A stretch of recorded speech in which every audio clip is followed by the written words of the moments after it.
What's upper Dub Nation? Rich here with Let's Go Warriors. We're going to do some pregame coverage real quick, and then also I'll do the play-by-play for Sacramento at the Warriors. No Sabonis tonight. And let me pull up the stream on my laptop. We're going to start Quinten Post, but we've got Kaminga coming back, so that's exciting. And probably won't play that many minutes, according to Steve Kerr in the pregame. I think what that means is about 15 minutes. And let me just play a little. Let me actually record this little pregame snippet. Got to delete some files first, though. Delete some files. Get it all ready. And let's listen to Steve a little bit pregame right here. He plans to utilize Jonathan Kuminga in his return tonight against the Sacramento Kings. Well, we just need him to play at a high level. I think it, we have a very different team now than we had then, and so watching clips from that time, we were running a lot of stuff through him, and so what we have to see is playing next to Jimmy and Steph. Can he find his way in that lineup and playing a little bit more off the ball? I'm very positive about it because Jimmy has made every guy better on our team because of the way he plays and the fundamental nature of his footwork and passing. The game kind of continues because of Jimmy. And if it continues and it means JK's catching the ball and attacking a closeout, that's a good thing. So I'm pretty positive about it. I think Jimmy's going to help make JK better, but there's going to be part of this on JK for him to adapt to the team that he's now joining. Okay, so that's snippet number 1, and we've got snippet number 2 coming up right here. So just give me a moment.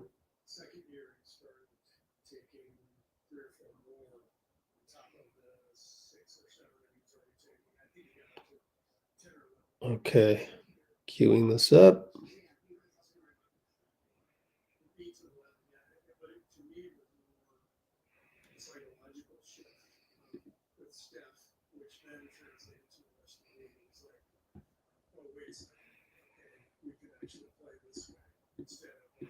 All right, this is a good snippet right here. Another one from Steve pregame. Snippet number 2. A long time. Here's what Kerr said earlier today about his career milestones. Yeah, I never could have imagined. He was obviously a great three-point shooter, and but something like that requires incredible longevity. And here we are a decade later, and he's just he's making 300 or 400 every year, and it's just crazy. But what I think of is that first year, and then maybe even more so the second year that I was here, so 15, 16, he just changed the entire game. He changed the way everybody thought about the three-point shot. And I think second year, he started taking 3 or 4 more on top of the 6 or 7 that he was already taking. I think he got up to 10 or 11 per game that second year. Ron knows the numbers because he knows all the story about that.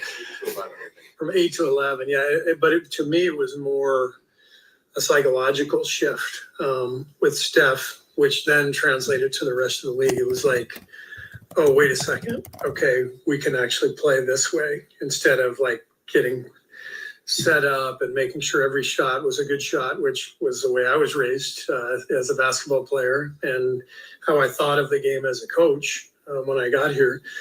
By that second year, it's like, oh yeah, no, Steph, shoot every time you get the ball. Well, I was going to ask you, did it change your thinking? Because obviously your first year, there were a couple of famous, no.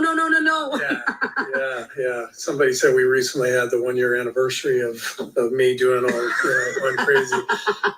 But I do think it changed the way I thought about both Steph and Clay shooting the, what I call the crazy shots. The crazy shots were going in 40% of the time. So that nullified the craziness. And so I realized those are good shots.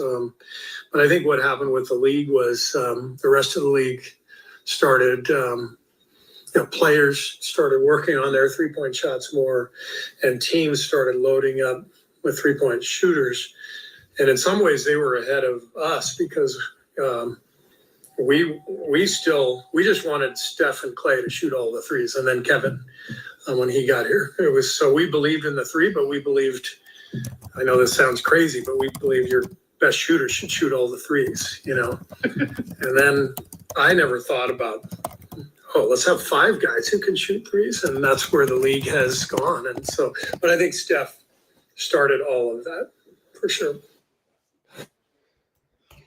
All right, so second little snippet by Steve, and let me make sure I got enough memory for the rest of this.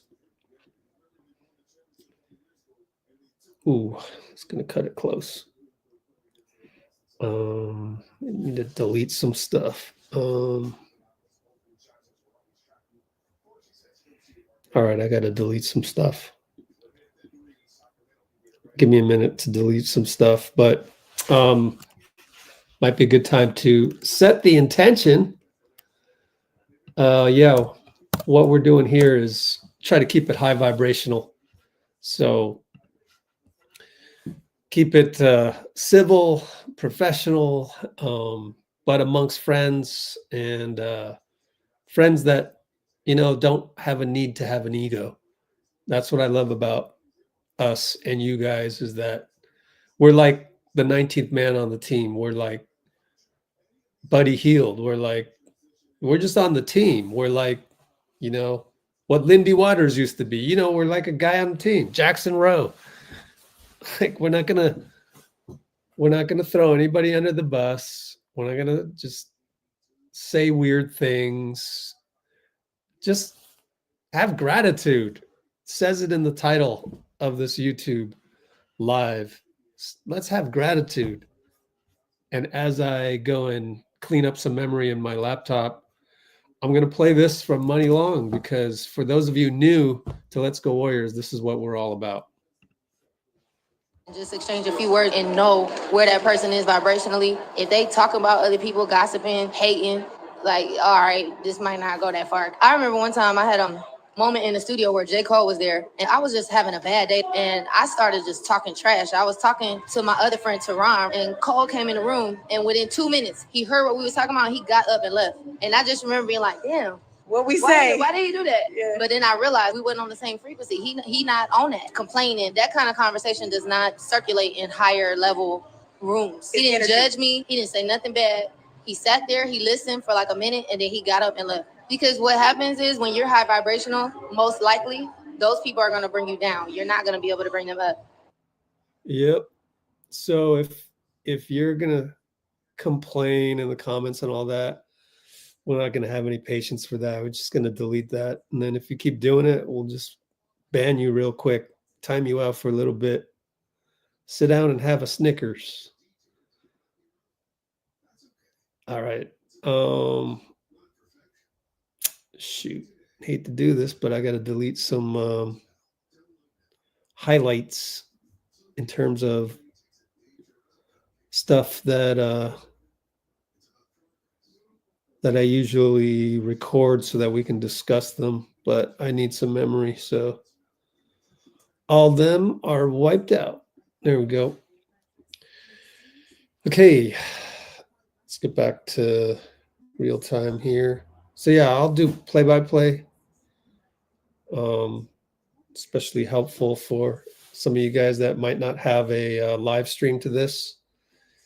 You know, I got to pay my $82.99.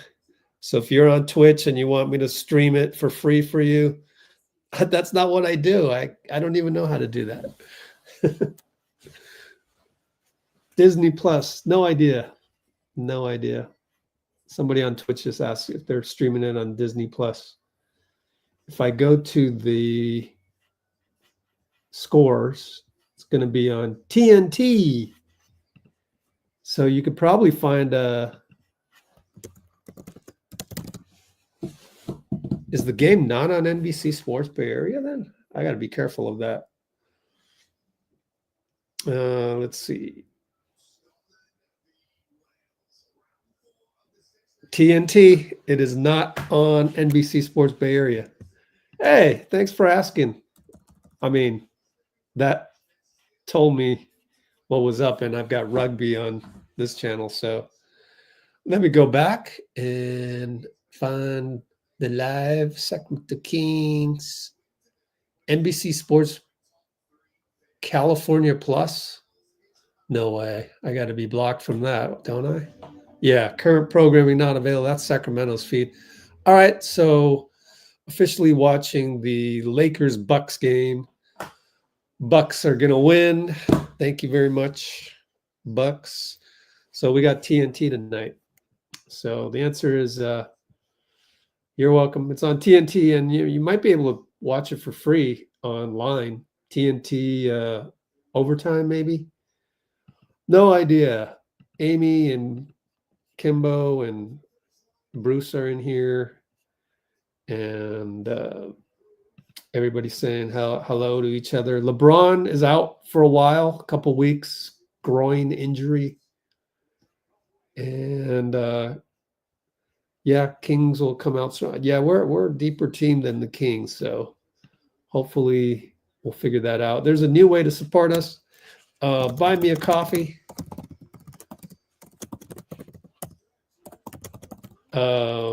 buymeacoffee.com/Let's Go Warriors.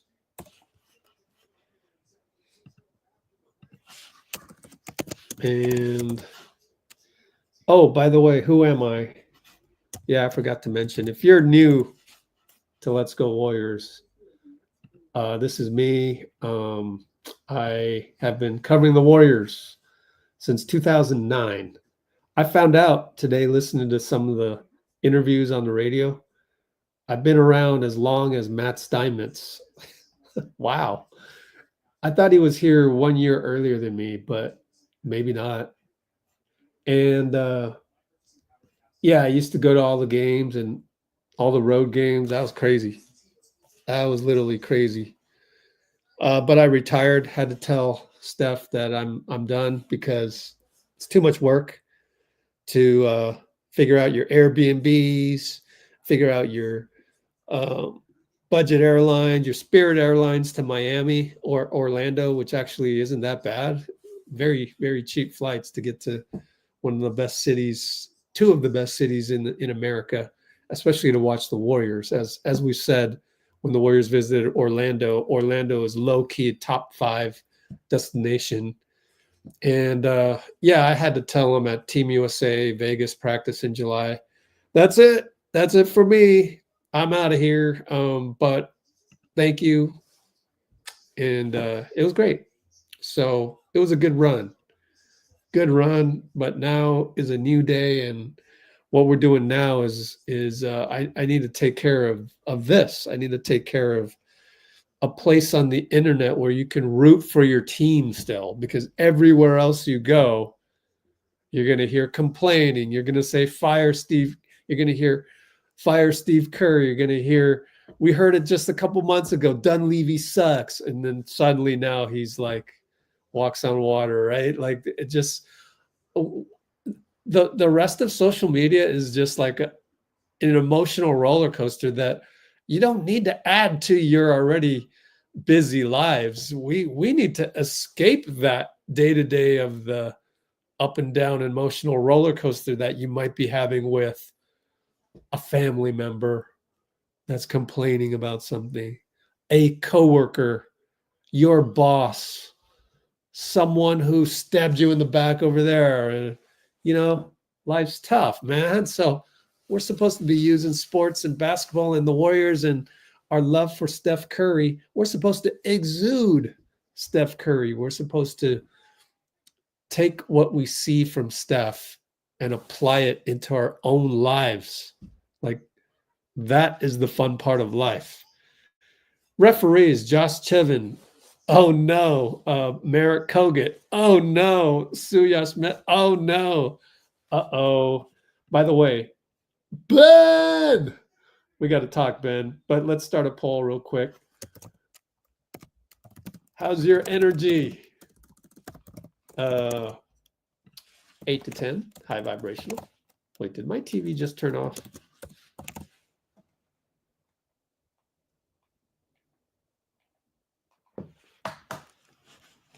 Is everybody's TNT blank? Blankety blank? No? It's just fine over here. Oh, this is weird. You go to True TV then? Come on, y'all. Switch it to that one, switch it back. I'm telling you, man, Sony, in theory, Sony is a good TV, but it's been trash for me lately. I'm going to look up True TV. This is ridiculous. Why is it all blank? Is there a reason for that? Okay, we're back now.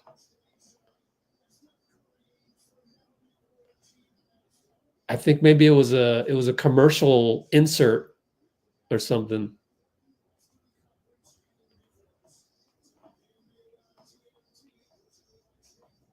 Okay, we're about to tip off with what's his name? Steve Albert? No, I can't remember. Anyways, how's your energy? High vibrational. 6 to 7. Okay. 4 to 6, meh. Or 1 to 3, not good. Star poll. We're going to tip off. We're in our city editions. Quinten Post want to tip off. Yay. They had to start Jonas. Here we go. Tip off at the 17:30 mark of the live stream. And we got Draymond down the lane, back out to Jimmy. Jimmy up top. He will attack DeMar. Screen, inverted screen by Steph. Blocked by Jonas. 2, 1. Shoot it, Draymond. He got it in the corner. Way to find him, Jimmy. Oh, by the way, I found out Jimmy is his official name. Did you know that? He was literally born Jimmy. Now that we're looking at everybody's nicknames and middle names, like Buddy Hield, Chavano, Rayner, Healed. Hilarious, man. All right, we got Moody on the catch. Inside Quinten. Kick it back out. Jimmy kicks it to Draymond. Another one, splash. 2 of them in a row. Draymond, 2 hand grenades. Both via Jimmy, I think. Yeah.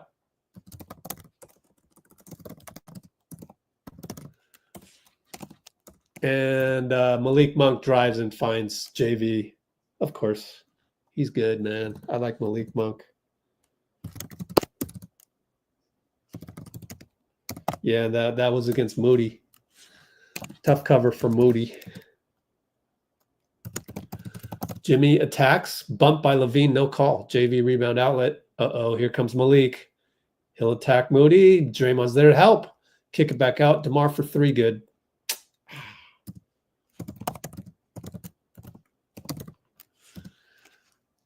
Six to 4. Early on, Draymond up top, left alone, shoots it, no good, back rim. JV all alone gets a rebound. Outlet Monk brings it up. I got 9:54, 9:53, 9:52. Malik against Draymond on the switch, finds Jonas, and Draymond blocks JV. DPOY. Quinten, 94 feet, really? Quinten got the rebound and went 94 feet, got fouled by Malik. Beautiful. I don't know which one I like better, the block or the wow.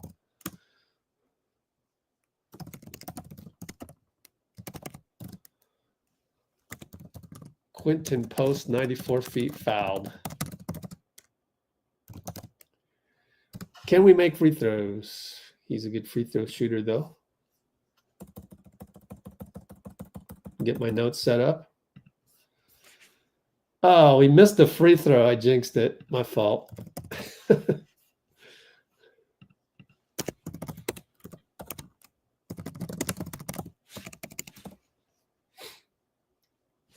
Long time no hop on the live, Ben. Ben Conan. I was wondering where you went. All right, he made the second. 7-4. Warriors. Malik and Mo. Come on, Mo. Stay in front. Can't stay in front. Malik throws it out of bounds. Wow. Rare mistake by Malik Monk. Actually, one of my favorite players, honestly. Draymond to the nail. They let him go. Swing, swing. Quinten wide open, and Doug Christie's got to be like, what kind of defense is that? But really, it's credit Quinten Post's ability to pop that easily. And Mo nearly knocked it away from Malik. Not bad, Mo. Not bad. But they Valanciunas fouled by Quinten. Not a good foul, but oh well. It's okay. 10-4 Warriors. I want to credit Moses. And Levine wanted the back door, but Jimmy was there. Monk, right side, pick and roll JV, throws it to JV, and Jimmy picks it up. Steal, gets to the nail, probing. Nobody's open. Keegan's top locking Steph, of course. Draymond attacks, blocked by JV, a lot of contact. No call, 94 feet, Zach LaVine, good. Keegan's all over Steph. Steph hasn't touched the ball, but that's okay. We've had 3-pointers by Dray and Quinten. Dray gets inverted pick by Steph, this time fouled. 2 straight inverted picks by Steph on the top lock.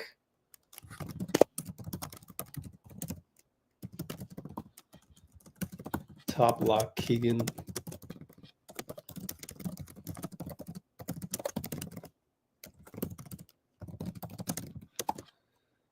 All right, so Draymond's going to need to hit some free throws. Where did Ben go? He's out. Hits a free throw. Up 11-6. I like how we're locked in. We seem locked in. A lot easier to be locked in when you got a guy like Jimmy on your team. Jimmy Butler III. Draymond makes both. 12-6. 8:25, 8:24, 8:23. And the graphic goes away from the time clock. LaVine, Moses. Knocked away by Moses.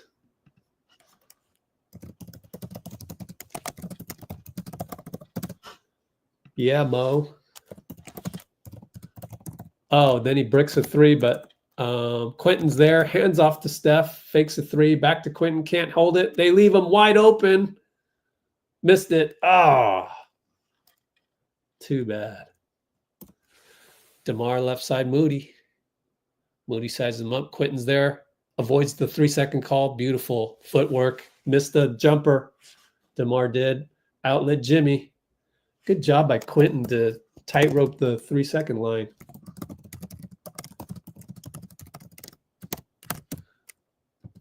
Draymond on the wing.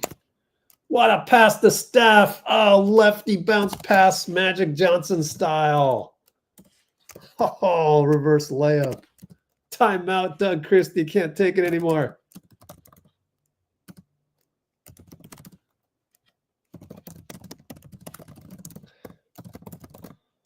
Timeout, Christie. 14-6, 7:23 to go. What a start. Let's look at comments. Jasmine's in the house. I'll go reverse order. Wow, they don't trust Malik Monk defense. Yeah, I see that.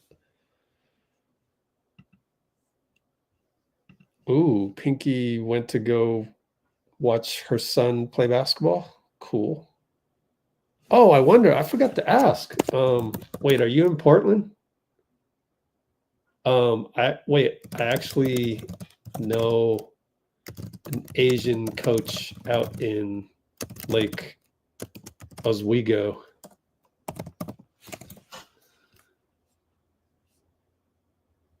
Driving to Spokane State basketball. Wow. Good luck.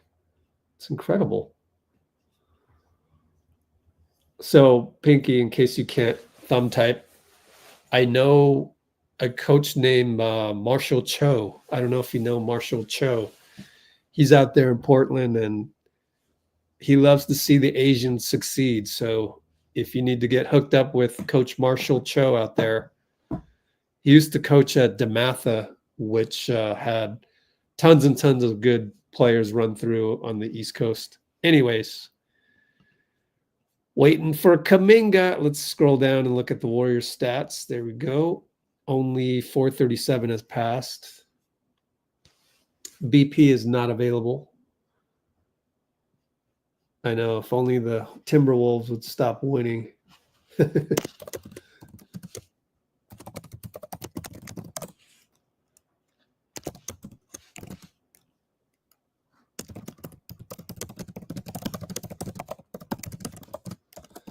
What else is going on these days? I couldn't hop on quick enough today. Dubs in the house. I couldn't hop on early. I was doing my corporate taxes, man. Oh. But you know what? This is my first time doing it. And it's helpful. I learned some stuff, and it'll be helpful for subsequent tax returns, which hopefully I'll have a lot more revenue next year than this year. Brugy in the house. So yeah, buy me a coffee. The link is right there. In case you want to help me out, just donate a little. I'm sure you would. You saw my paltry tax return. Ben!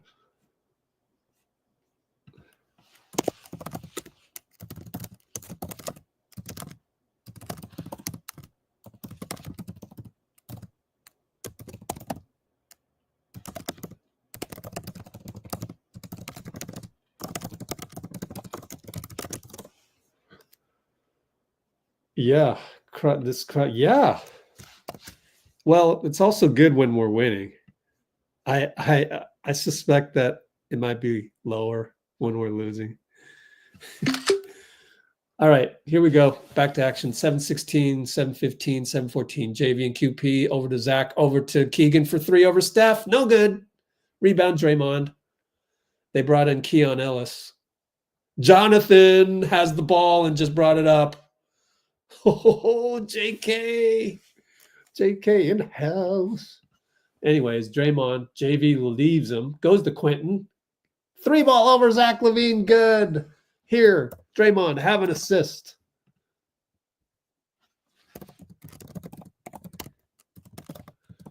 It's great to see JK, man. He's guarding Keon Ellis. Hand off JV to DeMar. Out to Keon. And he throws the ball in, and bad entry pass by Keon. He had JK blown on the closeout. 17-6 after Quinten's got 2 threes. Draymond has 2 threes. That's 12 out of the 15 right there. Steph over to Draymond. JK down the lane. Missed the layup. Ooh. It was nice to see, though. And Zach hits a 3 over QP the other way, of course. Modern NBA. Smoke a layup. They hit a 3.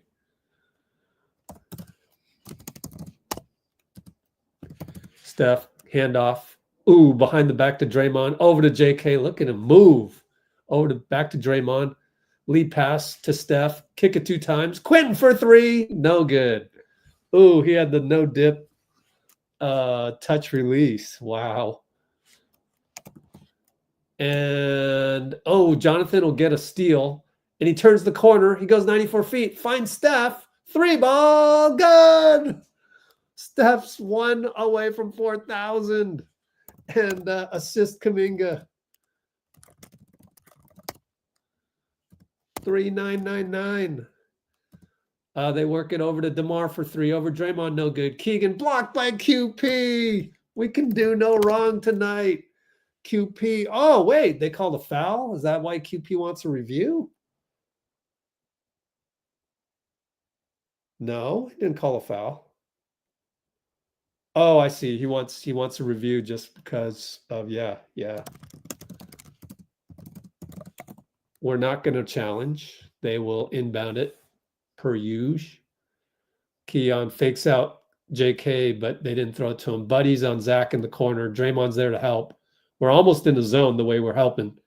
Leave JV open for 2. No good. Gary's in the house. Outlet JK.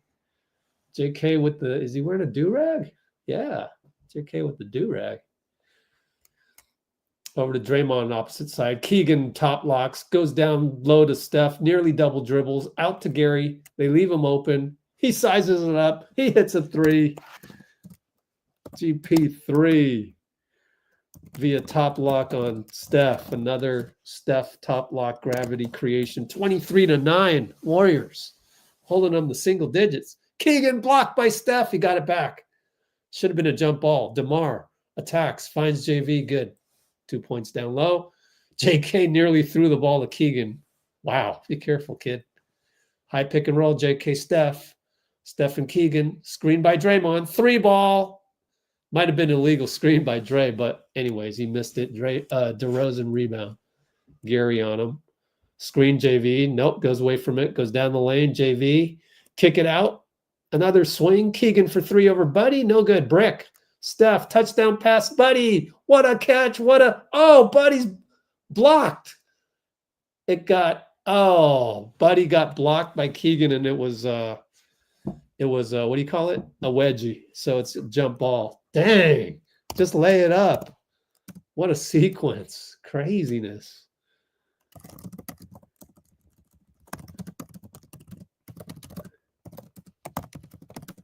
So is it going to be Keegan versus Buddy right here? Or I guess I should turn up the volume a tiny bit. Make sure I know what's going on at all times. Again, the referee crew, they might tee up Draymond at some point if it gets close. Oh, it's going to be JK? Okay. Oh, yeah, you can have any two to jump a wedgie. JK wins the tip. Looney's in it. Steph over to JK right side. 3:44 to go. Buddy at the hash mark got the handoff. Look, nobody's moving. Over to GP left side. Still no one's moving. Over to Looney. Looney handoff, throws it to the backcourt. Miscommunication with Buddy. What are we running, guys? So that's the worst offense we've seen in a long time.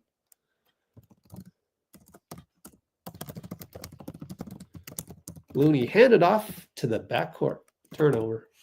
At least we've kept turnovers down. It's only turnover number 1. Wow. Who'd thought? First one with 3:38 to go. Handoff. Malik down the lane. Left side. Blocked by Looney. This should have been a traveling, but he missed the putback. Air ball. And Looney got a rebound. Wow, Loon. And JK goes all the way. Floats lefty over Monk. Wow, the athleticism. And Monk comes right back. Gets us back the same way. Looney. Another missed handoff. Got deflected over to JK at half court. Over to Buddy. Don't forget to move, JK. Everyone's standing around. Waiting for Steph to make a move on LaRavia, I guess. Kick it back out to Buddy. Hand grenade coming. 2 ball. Long 2. No good. Looney fouls Ellis on the rebound. 25-13, though. Shoot, man, I missed the move by JK. 2:40 to go. I want to replay the JK burst of energy. Oh, yeah, he just went 94 feet. I mean, actually 88 feet. Oh, man. Beautiful. Just a blow by. Bye-bye, Monk. And yeah, Monk isn't the best defender in the world. He's probably average or below average, to be honest. But still like the way he plays. Tough offensive player. What else is going on? JK! Oh, yeah, Guy, huh? Poor Guy. Poor Guy.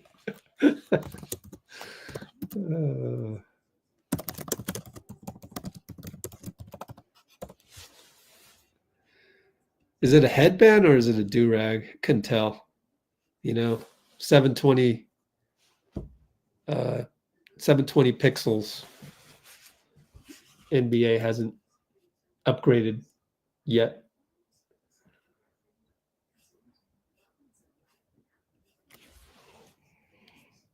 All right. Let me send the screenshot from Jasmine. 76 high vibrational right now. That's higher than the usual 59% or whatever.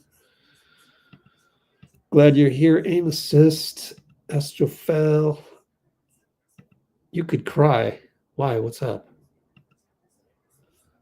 QP dribbling. Yeah, I know, right?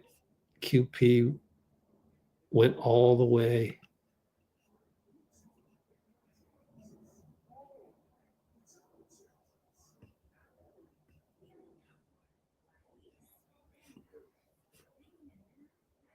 Where did I have that?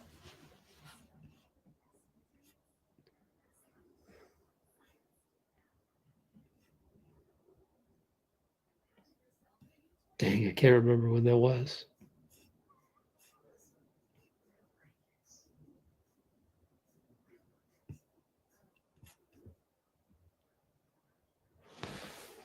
Dang, I like to keep notes of really good plays, and I can't remember. Oh, there it was, back at 9:49. Yeah, early in the game. QP dribbled all the way down. It was crazy. Noberto.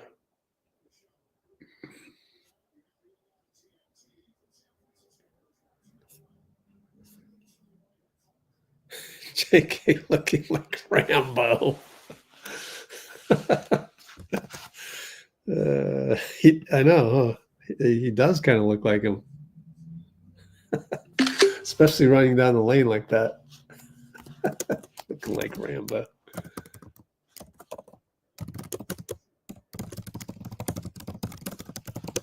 All right, back to action. DeRozan in the corner. We're in zone. Guy's in there. Ooh, interesting.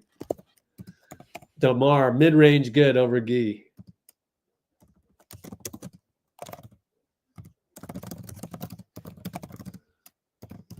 And JK's out. High pick, GP and Jimmy. Another pick by Looney. Goes to the left. Jimmy stops. Handoff Guy. We're late shot clock. 4 now.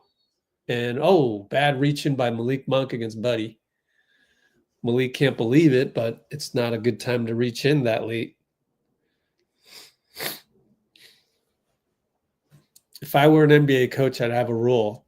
No reach-ins with under 5 seconds. Get a fresh clock to 14. Side inbound. Jimmy will run things up top. Over to Gary. Screen coming Looney. Gary at the middle. Kick it Guy. Kick it Buddy. 3-ball flyby. Shoots it. No good. Gary leaps. Nothing there. Lyles rebound. Lyles was questionable. Obviously, he's playing. Malik open on 3. Can't leave him, but he missed it. He gets a rebound. Jimmy will bring it up. Playing the point forward. High screen Looney. Crosses over. Stops at the elbow. Kick it. Guy to Heald. Left side. Again, fly by. 3-ball. This time good. Buddy.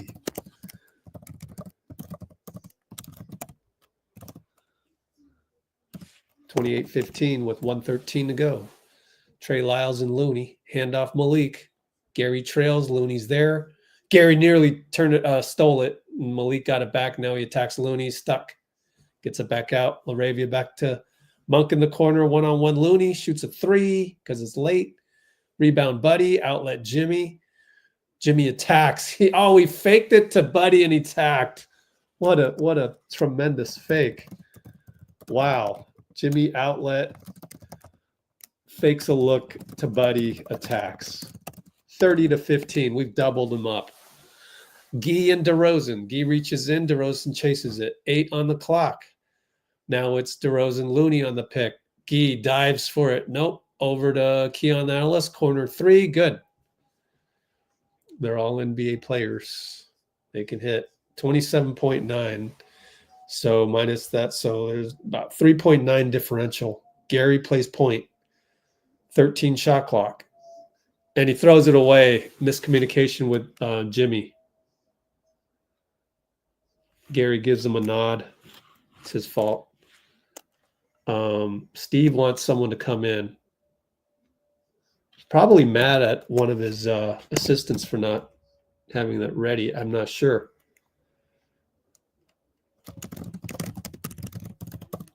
Second turnover, I think. Doing a pretty good job. Got Buddy out of there and got Moody in. Let me see who else. What else did we do? Everybody else still down there. Yep. Moody for Buddy. Yeah.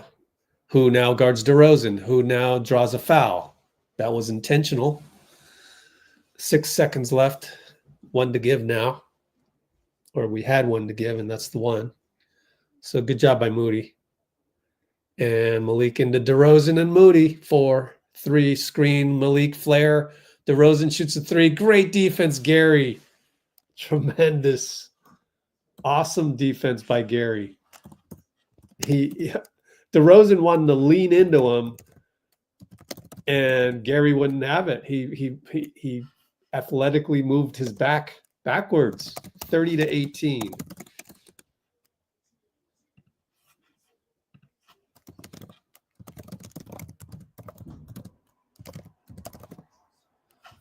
We're in complete control. Debo. We're not taking the Kings seriously. I feel like we are. Is he under minutes restriction? Sort of, yeah.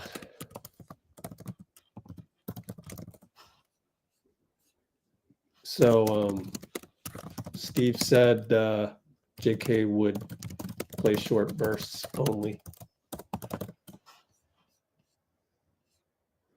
That's a good way to get a guy back, is to play him in short bursts. And what you tell him is, you tell him, I'm going to give you short bursts, and you're going to hustle like crazy during those short bursts, because there's no conditioning factor.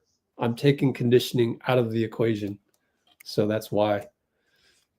Jonathan Kuminga.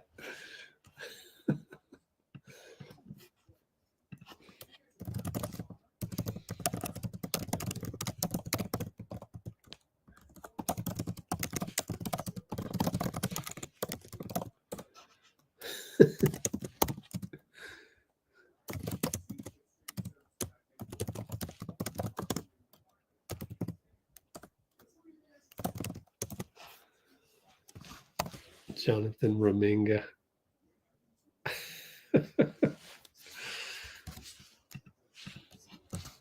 All right. Take a screenshot of this.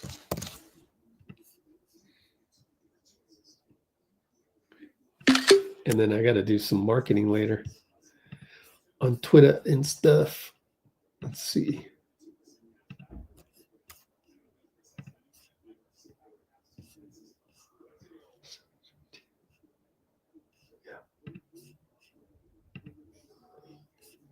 Oh, where was the Rambo one? My fault. I didn't know what I did with the Rambo one. Rambo Minga. I forgot to screenshot this one.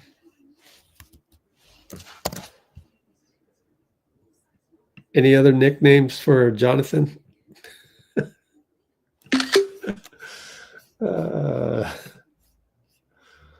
be nice to have one more to send to his crew. 734. Ooh. Oh, I did clip it.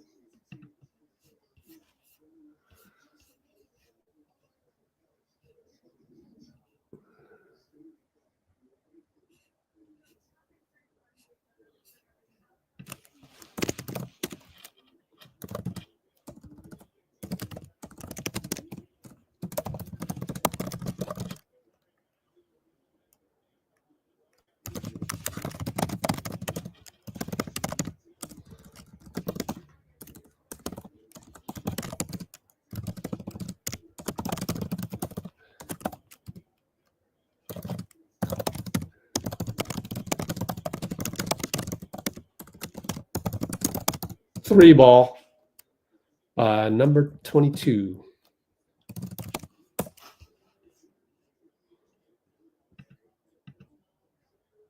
I got to put you in timeout. Saying some ridiculous things off the bat again. Draymond left open by Lyles. Doesn't go anywhere. Bad pass inside to Jimmy. Draymond finds Gary. Hand grenade. He's better shoots it. Sidestep three. Got it. Swish. And Gee slaps him with a towel. Hand grenade. But yeah, we weren't taking that seriously there.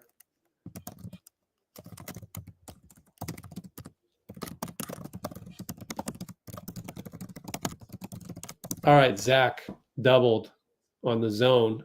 Lyles for three over Draymond, draped all over him. Good closeout, but he hit it. We're up by 9.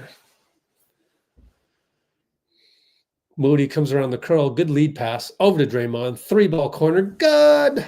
He hits another one, his third. 3 for 4 on threes. And we're hitting threes like at a really good clip. What's our 7 for 13? A steal by Moody. Quinten Post 3, good. Oh, what can you do as a Sacramento King? They call timeout. Mo, steal, Zach, QP3. Top of break. Timeout. 39-24, just like that. 15 points after a 9-point lead that we thought was glaring to start out. Oh, this is wonderful. Our team is so good now. This box score has 30-18 for some reason. Anyways, I think it's about 10-20 to go.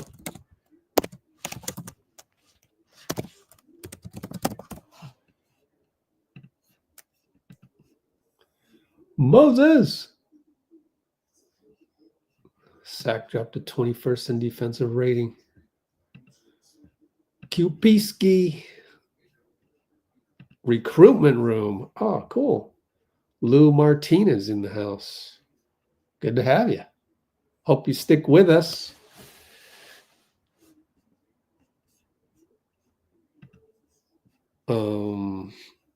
Smelly Mel's in the house. Moses defense. Curry has not made the historic event just yet. Has not. 1 for 2 on threes. We're doing this with Steph hardly touching the ball, which is amazing.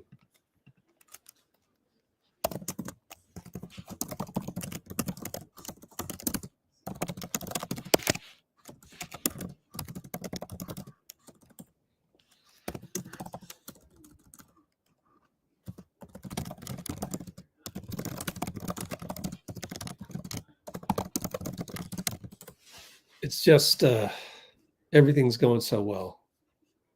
High tide, lifting all boats.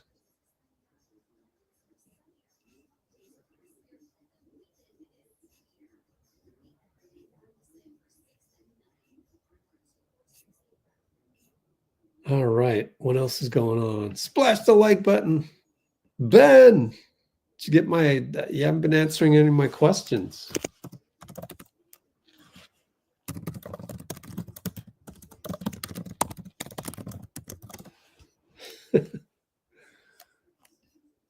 Maybe he can't respond right now. Keep this up. Well, also Sacramento's not playing that well. Quite frankly, they're just not playing well. You know, you have Malik Monk lead pass out of bounds. You have Keon Ellis entry pass out of bounds. You have, oh, let's leave Quinten Post wide open. Yeah, so it's a combination of that, and yeah, we can't expect Sacramento to keep playing bad. So yeah, we gotta keep at it. Oh, I gotta check something. Oh yeah. Now that we have some time, I need to do a little video work. The arrogance. Basketball gods are going to make me pay for this, aren't they? I'm doing a video from before. I'll do that next timeout. But we're back to action. Oh, I'm going to pay for that. Down the lane goes, I forget who that is. Laravia, catch and shoot 3. Good. Devin Carter.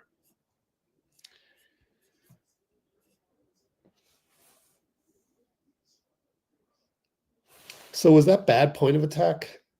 And I wonder if that was delay of game on Sacramento. Well, lead pass to Jimmy, and he misses. He's fouled, though. Yeah, you know, Gary let Devin Carter go right by him. So keep an eye on Gary, see if he's slacking a little bit. I don't know. He was playing point guard. Jimmy at the line, good.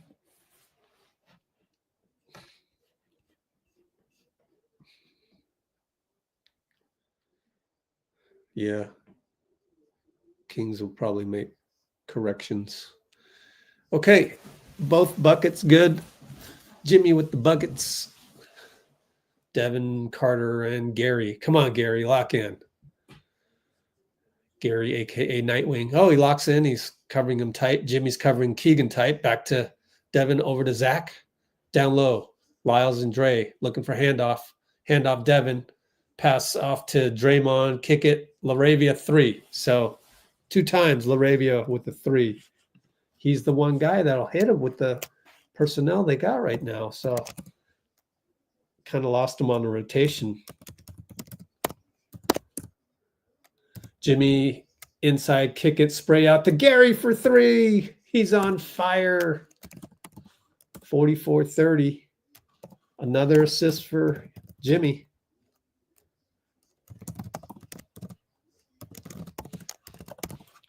Laravia, Draymond out to Devin Carter, over to Lyles and Jimmy. Handoff. Laravia, Jimmy. Step back 3 over Jimmy. No. Draymond rebound. Outlet Gary. Run the floor, guys. Down low Jimmy. Finds Moses, pushed in the back by Devin Carter. That's how you run the floor. I was hoping for that. I thought they were kind of jogging, but no, they were hustling. So good job by Moses to run the floor, fill the lane, as we used to call it in high school. Fill your lane. Man, I remember those days. Remember those days, Dubs Johnson, when we were taught how to run fast breaks, honestly.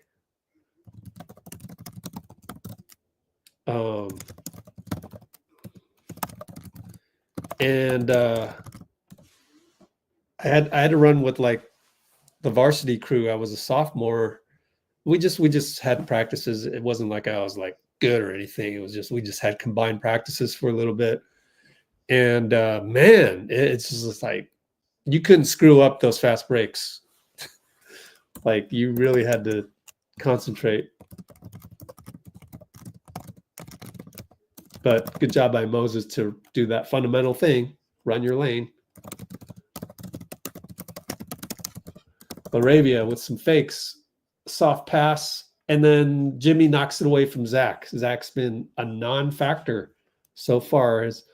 The only thing I remember from Zach is a fast break catch, a run out.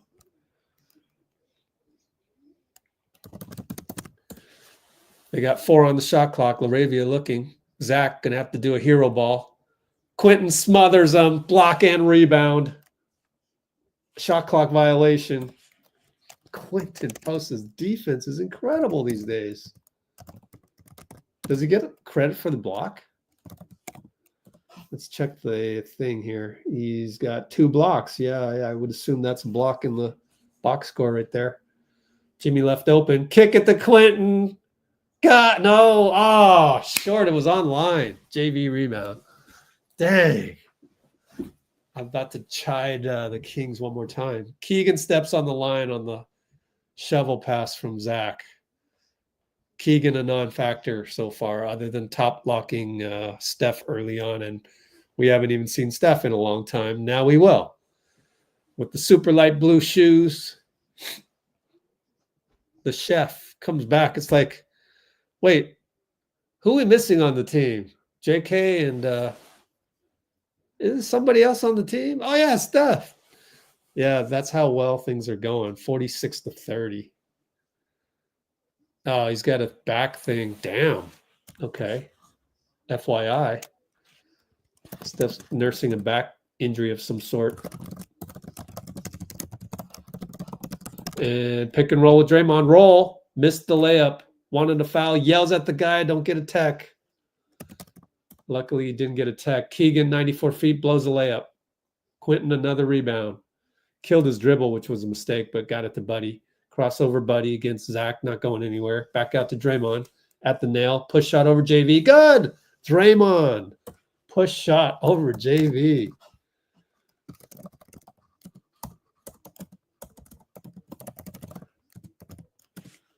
$13 points for Draymond. That's nuts. What is it? 50 to 48-30? Laravia 3. Quinten rebound. Another rebound for Quinten. How many is that? He's got 4 rebounds. Feels like more. Draymond over to Steph. Doubled. Somebody's open. Draymond's open. Right under the hoop. Gets a goaltend on JV. Man, we are toying with them. If we doing that, man, that's embarrassing.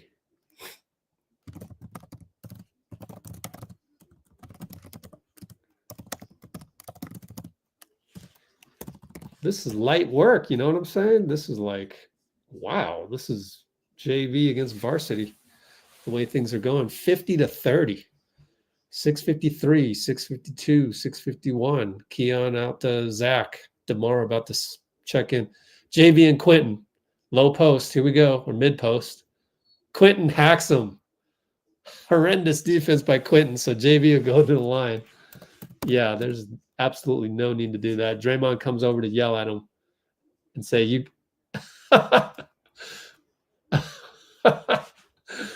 Giving them the tough love. Quinten's hard on himself, though. I will give him that.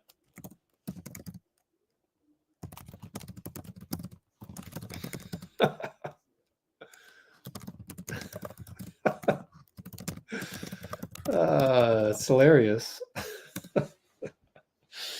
Poor Quinten. That's okay, though. JV missed the layup. I mean, I missed the free throw. My fault. And then Draymond went over to talk to QP one more time, and they cut away from it. But now it looks like Draymond's checking out. So sub out Draymond. Don't know who's subbing in because we want to look at Sabonis real up close for 10 seconds. Of course, it's a national broadcast, so I forgive him for that. But if that was NBC, oh boy, it would be, you wouldn't hear the end of it. All right, JV hits. We got JK and Gee back in there. Interesting rotations. Looney left side, post up Gee and DeRozan. Steph tries to go on the back door, didn't work. Healed, got the ball. Back out. JK looking for handoff, got it. Steph down the lane, finds Looney, and gets a foul on JV. We got a little lucky on the foul call on there. Josh Tiven. I didn't think it was much, and JV's complaining, and I get it. That's 2 fouls. Cool to see Gee there for the offensive rebound again. I want to see Jonathan back in the picture. Yeah, he had to get back on defense as the other 4 guys were kind of below the arc.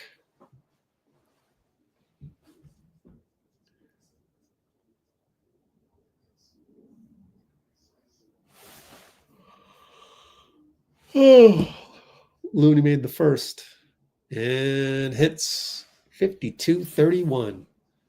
620, 619, 618, 617. Keon and Buddy. Buddy shoots the gap and then stays on him. Keegan catch and shoot over Steph. Good. Corner. Inbound to JK. Brings it up. Screen by Looney. Go downhill, Buddy. Yeah. I don't mean Buddy. I mean JK. JK foul. Good call by Suyesh. JK's going to go argue after he got the call. And Guy was there kind of smiling to calm him down. Maybe because was he hit in the head the first time? I'm not sure. But he's at the line. Or JK is. Yeah, it's a headband. It's not a do-rag. Same headband as Jimmy. Oh, hey. Same headband as Jimmy. They showed Jimmy too. Is that a thing? I would ask him that if I had access to the locker room. Makes both.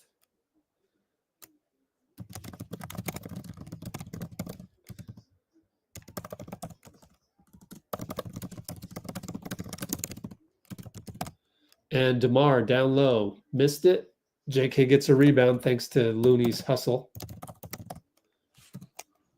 We're up by 20. JK finds Buddy. Flares out. Buddy over to Guy. Catch and shoot. 3-ball. Good. We are destroying them. Timeout, Doug Christie.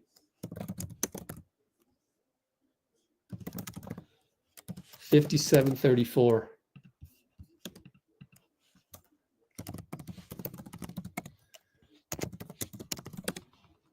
$5:33 to go.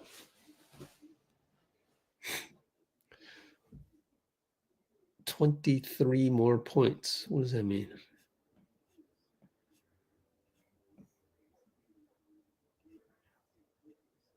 Yeah, everybody has a good relationship with everybody. Buddy Hield, speaking of everybody, play on words. Buddy Hield, interviewed by 95.7, talked a lot about just the team chemistry and all that. So you want a 50-point blowout. Do you have a parlay?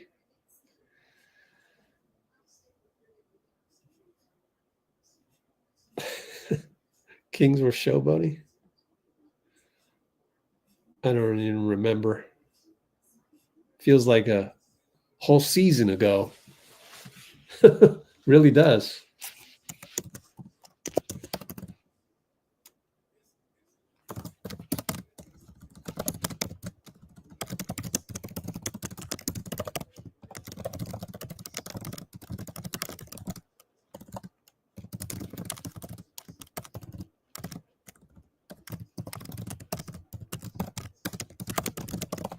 Anyways.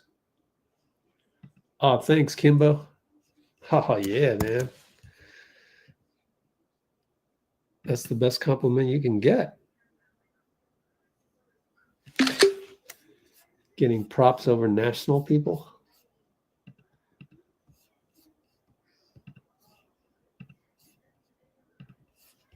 Guys getting paid 7-figure salaries. Nightwing. GP3 at this point. Yeah. What else is going on? Wardell's in the house. Guy number 1.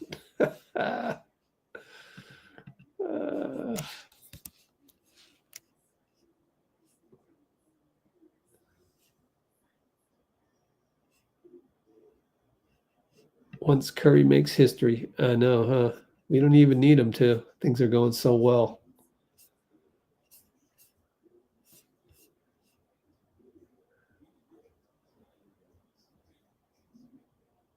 '21 season. Yeah, that was.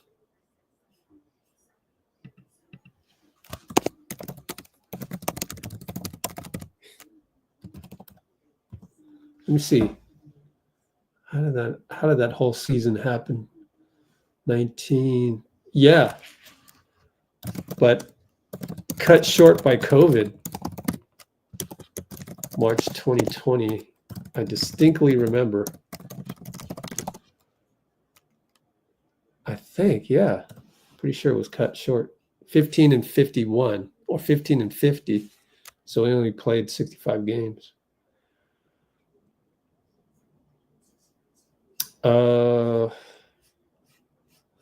Okay, here we go. Back to action. DeMar.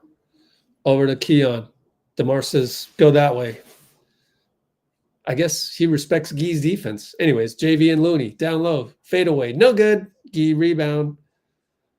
Steph's back in the game. Get it over, Steph. 18, 17. Gets it over barely. Golly. What are you doing? And then Steph with a bad screen, trying to screen for Jonathan. Uh-oh. Steph, wake up. Yeah, he just rammed into Keegan Murray. Isn't the worst ramming of a guy, but I just wake up on the 8-second call, man. DeMar takes Steph and one against either Looney or Steph. So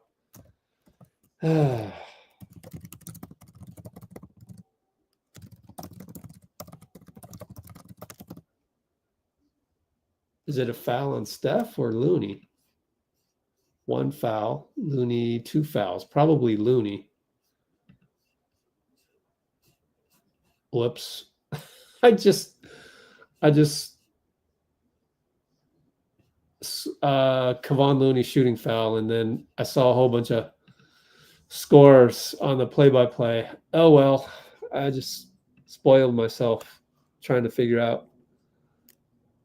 Jonathan, Keegan up top, middle, half court, inverted screen, takes Keon into the paint. Oh, switches over and scores so easily.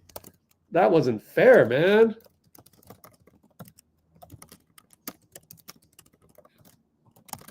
And JV misses inside. Steph with the block. Back to Steph from Jonathan. Down the lane. Attacks JV. No call. Him and Keegan converged on Steph. Hope he gets himself off the court. It's 4-on-4. DeMar over to Malik. 3-ball corner. No good. Great box out Gee against Keegan. Steph, flyby on two guys short. That would have been the record, or that would have been 4,000. And Keon's going to get a dunk, breakaway dunk, and Steve's going to call timeout.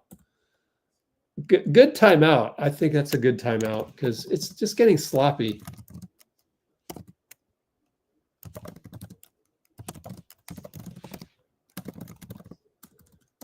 And so it will be 59-39 despite that.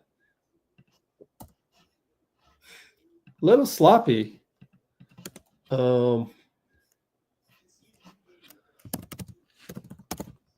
You know, I'm a stickler. And it all started with Steph lollygagging over half court, barely beating the 8-second call. Like, come on, man. Let's go. Let's annihilate this team, man. What you waiting for? So that's just my little nitpick there. Oh, well.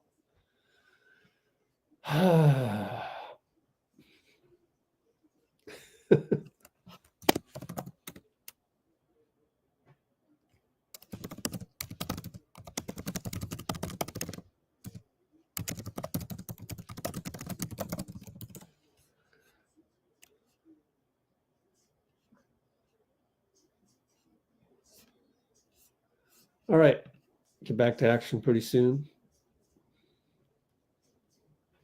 Yeah, Steph, get back into rhythm. Yeah.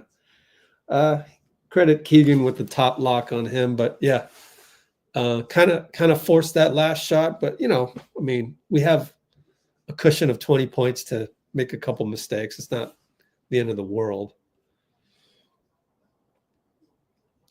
Make it simple, birthday boy. Yeah, tomorrow's his birthday. By the way, we had the birthday video of him blowing out the 5 candles. So FYI right here. Come back to that soon enough. Draymond down low to Jimmy on the Megatron play. He stuck, and he bad dribble, and Keon steals it. So Jimmy with the brain fart, ATO right there.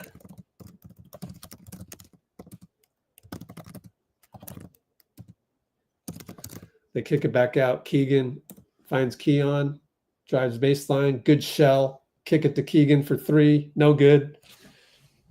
Jimmy rebounds. By the way, JK is in the game to play with the starters, so good experimental time. And it's a foul on, it's another push on Steph, and Steve is going crazy. He doesn't like it. It's a foul on Draymond. Coming over to set a pick on Keon's pass interference, but still. So interesting. Bad screen, Dray, although Keon grabbed Steph. So that's another turnover. Kick it to Keon. Jimmy closeout. JK rebound. JK over to Draymond. Down low, Jimmy. Elbow. JK cuts. Good job, Keegan. Nothing there. Jimmy looking for somebody. He'll just attack it. Goes right by everybody. Finds Draymond. Extra pass, Moody up top. Drives. No good foul. Late call. Josh Tiven rewards Moody for the up fake and the drive. So Moses to the line. Foul on DeMar. Yep, DeMar got him for sure.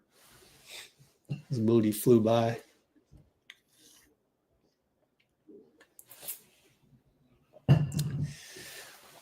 Yeah, it's got to be the 4,000, huh? As Sandow is saying, messes with your mind.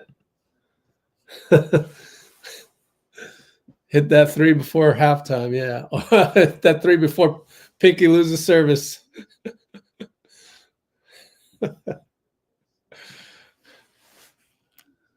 DeMar brings it up. Goes past Moody, kick it. Another swing. Keon for 3, good. Assist Malik. Up 18. Steph looking for the touchdown. Nothing there. Draymond high pick. Draymond rolls. Alley-oop Jimmy. Nope. Bad pass. Turnover again. DeMar brings it up. And Lyles will score and 1 against Draymond. Draymond lightly claps because it was a bad pass to begin with.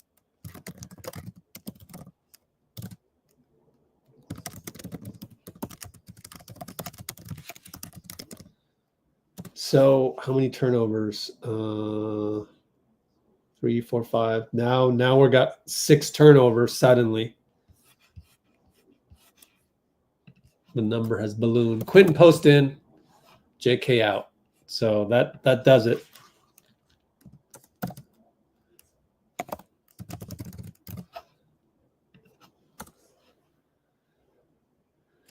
And Sacramento, are they small or big? They're small. Interesting. I feel like that's a set, probably a set sub pattern with Sac small, no JV. Draymond left side, Lyles. Nobody's open. Lyles reaches in, foul. Suyesh calls it. Lyles even complained, and Suyesh shook his head immediately.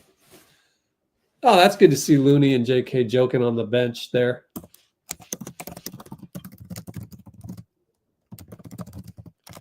And that's a bad foul because actually Draymond will go to the line. Warriors in the bonus. I'm not sure if they had the bonus light on before that. Draymond hits, line drive, free throw, up by 16, 1:55 to go. Hurry up, Steph. Pink is about to lose service. Out there in the Pacific Northwest. Draymond missed the free throw. We're up by 16. Can't let your foot off the gas here. You don't want it to suddenly be single digits going into halftime. Keon fouled by Draymond on the closeout.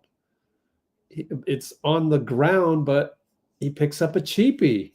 That's his 3rd foul. What are you doing?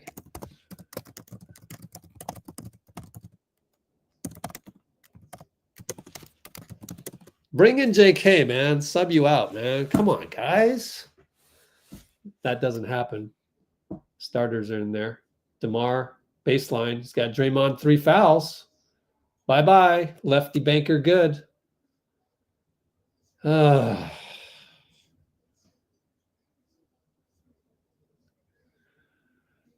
and Lyles. Over to Steph. They double him inside the QP. Looking back out to Draymond. Crazy pass to Keon Ellis. What are you doing? You got to sub out Draymond, man. This is awful. Crazy pass. They had no chance. That's like one of my passes on the pickup court in first grade. DeMar, baseline over Steph. Good. All I can say is good thing there's only a minute left of this ugliness. Man. Up by 12, guys. Hello. Jimmy way outside. Steph comes over. Inside throws it to Trey Lyles. What are you guys doing? I would call timeout. Malik scores. Call time. Dude, call it with 40 seconds, man. Doesn't. Throws the ball to Keon. Jimmy tries to shut everything down, but he misses the 2 ball over DeMar. Atrocious basketball to end the half, man. By the veterans, no less. Bruce was right. 9 on the clock. 16 game clock. Keon and Steph. Wake up. The old vets. Keon for 3. Missed it. Got lucky. Moody and Keegan. Moody gets it. No foul. Wow. Outlet. Quinten with 1 second left. Shoots it from half court. No good. What a dismal way to end the quarter.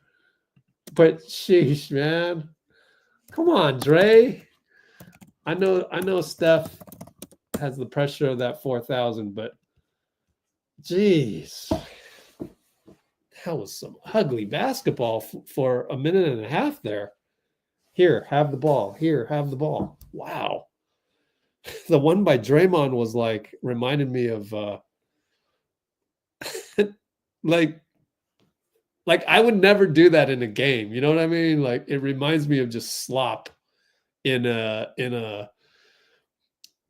some pickup game, right? Some ridiculous pickup game that really has no weight whatsoever. It's just like I would never pass the ball like that. Like, can you just have a little restraint? I mean, I get it. I get it. Without Draymond, we don't have 4 rings. I get that. Without Draymond, we're not, 12-2 over the last 3 weeks. I get that. But dude, some of the things that you think you can do in a game, like it's just a different mentality. I would never do that in a game. But then again, I'd like Steph, I would never, Draymond is the stuff of passing. It just crazy passes, just ridiculous passes. Same thing with Steph. Crazy shots, ridiculous shots that sometimes go in. It's just not how I would play basketball. But then again, I wasn't as talented as the shots nor the passes. But that's what we love about Jimmy. Jimmy balances that crap out. It's just that there wasn't enough time for Jimmy to settle that down. But I would give him a good tongue lashing at halftime if I were Steve, but maybe he won't. I don't know. Maybe gently talk to them about that. I don't know. Just again, I just would never make passes like that because those passes remind me of when I used to play like a meaningless pickup game in grade school. And I try to like make a ridiculous Magic Johnson thread of the needle. And that's just you don't do that in an NBA game, but okay, maybe you do if you're Draymond. I don't know. It's just annoying when you guys screw that up. Like, you screw that up. then you're giving me license to go off on you like I am right now. You make a great pass or an incredibly crazy shot, then okay. I mean, like, is Steph supposed to make his 4,000th three on some crazy shot? Is that how we're supposed to do it? How about just make it on a regular shot? How about just, let it come to you?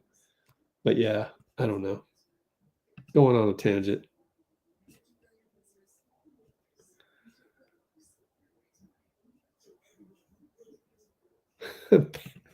Baking that patty lapel. I know you guys are. These vets are making Sandow beats go crazy. Oh yeah. I said earlier I thought JK was wearing a do-rag. Pretty sure that's not allowed. Actually, maybe only the headband works. Anyways, had to go on that rant there because I'm an OG, man. Which by the way, speaking of OG stuff, I was thinking before the game, I had a thought that, actually I'm about to change the subject. So let me just read out any other comments that you guys have. And it wasn't even really the whole second quarter. It was literally the last, 2 minutes when Draymond made the ridiculous foul. I thought that was a foul. And it's not even vets. It's vets meaning Steph and Dray.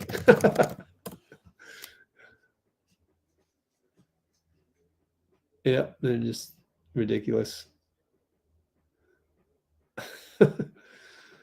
But anyways, yeah, force feeding Steph for the record is yeah, I know.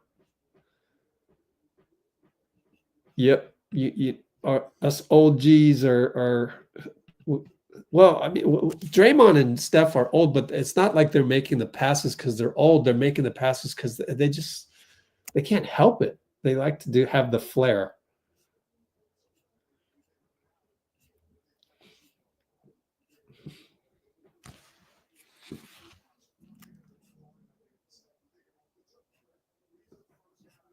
Yeah.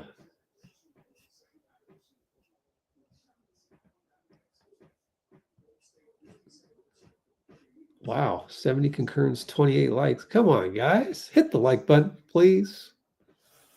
Don't let me use the tax return card, which is if you saw my tax return, you would definitely hit the like button. You'd do anything to help. Anything. But I'll survive. I'm just gonna manifest a $1 million per month revenue stream someday. That'd be great. I don't know how I would do that, but yeah, it'd be great. Surprise me.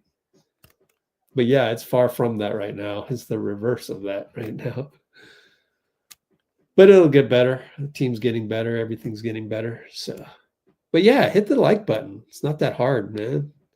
And you could always buy me a coffee at buymeacoffee.com/Let's Go Warriors. Thanks to those of you who have bought me a coffee. Really appreciate that. Yeah.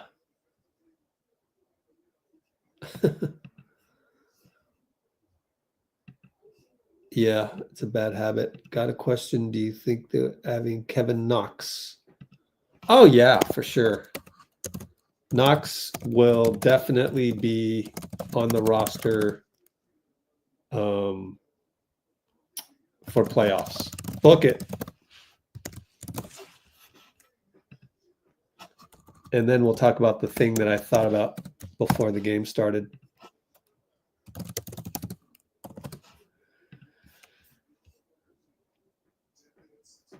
Wow, LGW have Steph here? I don't know. It's just like, it's a lot of work for what,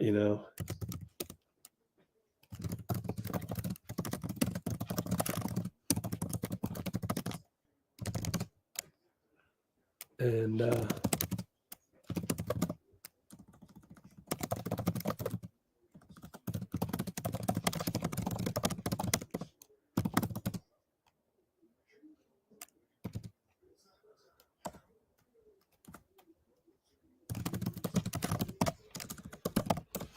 but yeah, I don't know about having Steph here. You know, it'd have to be ad hoc. It would have to be not something you plan, because you start planning and scheming, you know, Heath Ledger voice as Joker. You start scheming and planning, and like, now if I start scheming and planning, now I'm trying to battle NBC Sports Bay Area. Now I'm trying to battle ESPN.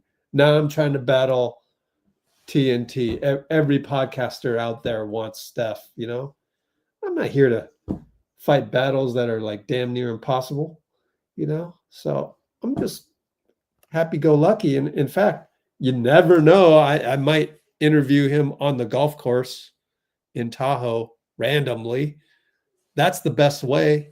So if it happens, it would be organic, not schemed, not viewed as a threat to the incumbent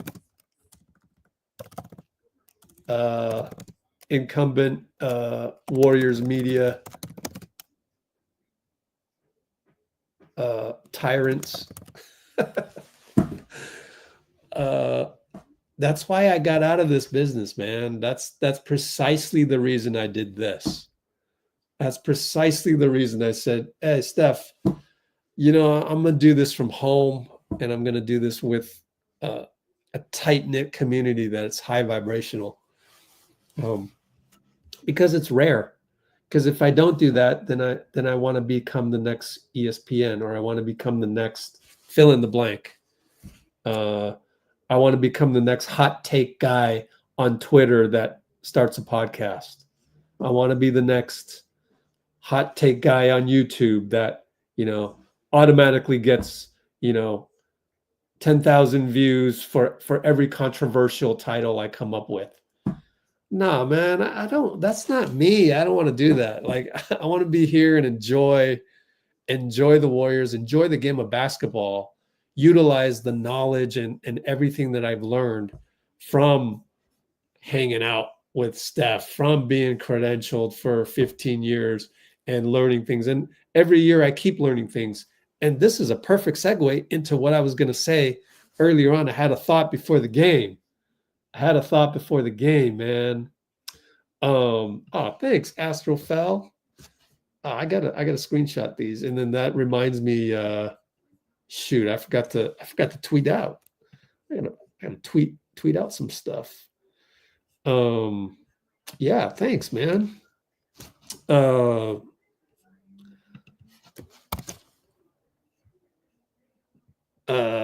Someone on Twitch wants me to check their parlay. I can't really get into the gambling world.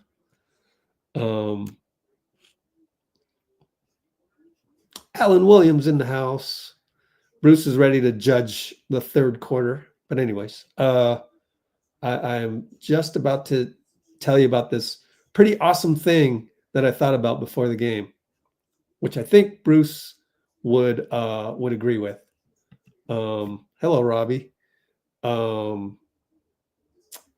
Will Steph get the 3 tonight? I don't know. I would think so. Just one more.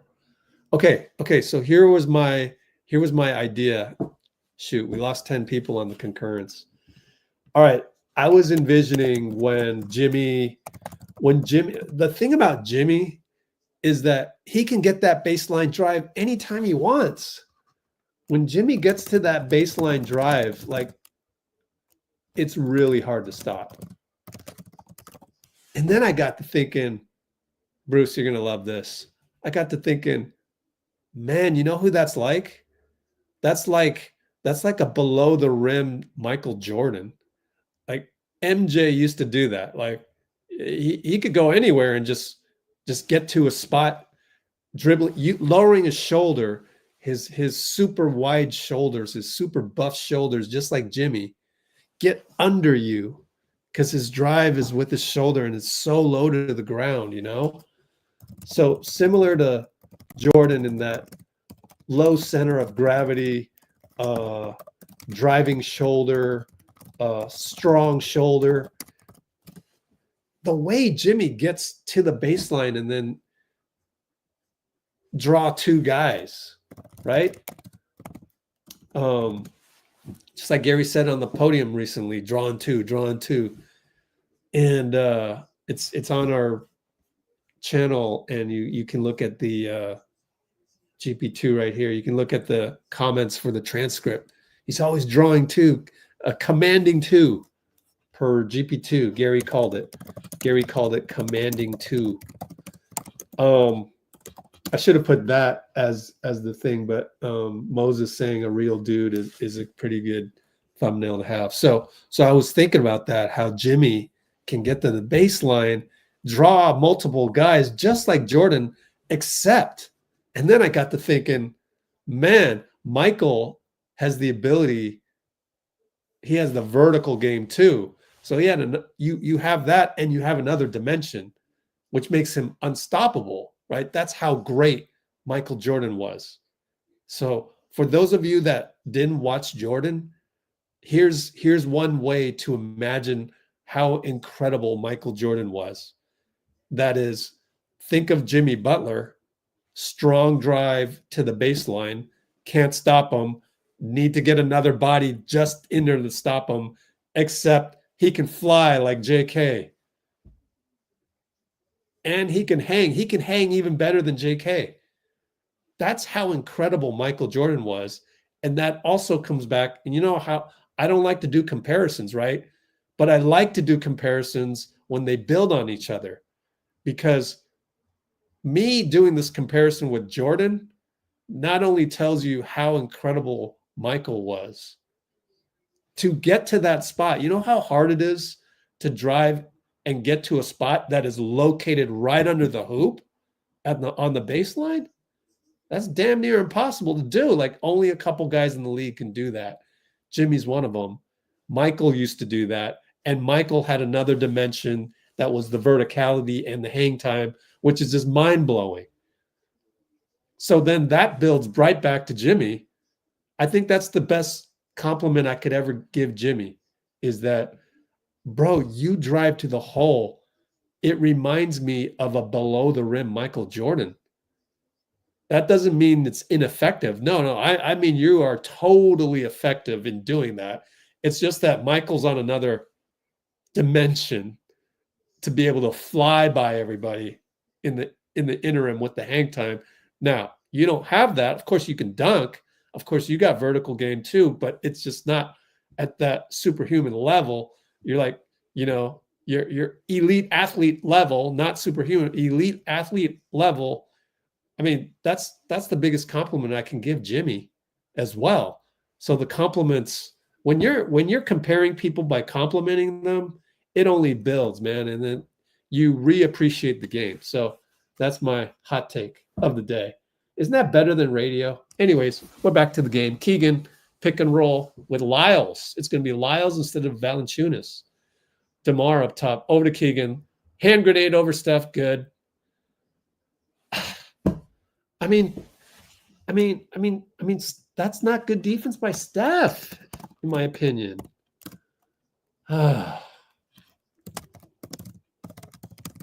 Draymond takes it to the hole, smokes a layup.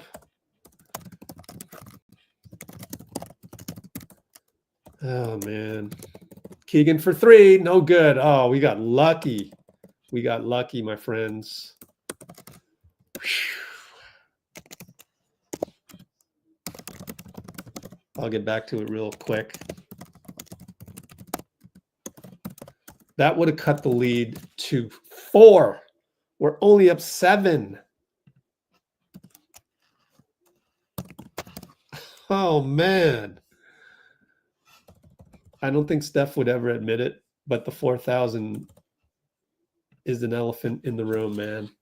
I have concluded.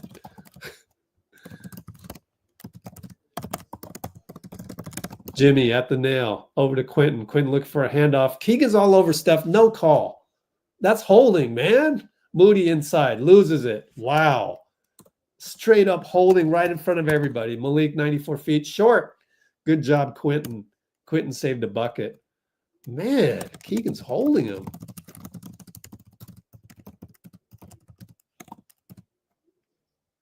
Jimmy in the post. Zach LaVine. Lyles doubles. Over to Steph. He's doubled. Over to Moody. Moody left wide open. 3-ball good. Even on hesitation. So good job by Moody. Up by 10. DeMar, patented baseline, draws a foul, almost an and one. Moody claps his hands. Nothing you can do there. That's classic DeMar. I have no problem with that one. Now, if it becomes a pattern, then I'd be worried.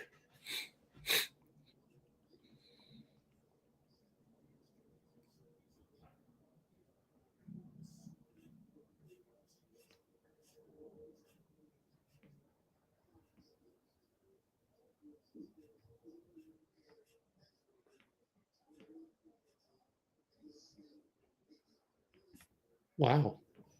Washington beat Detroit. Okay. We're only up 8. Man, all that, and we're up 8. That's it. Draymond, right side. Lyles. Over to Jimmy, post up DeMar. Double by Lyles, or 1.5. Back out Draymond. Open 3. Over Lyles. Good. Line drive. Needed that one badly.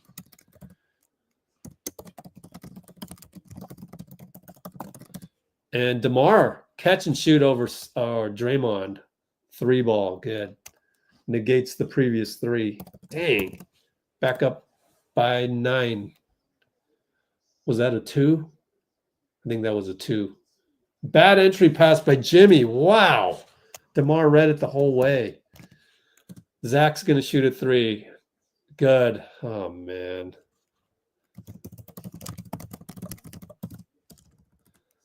The vets need a tongue lashing, but Jimmy's part of it, so you can't. Suddenly, only up by 6.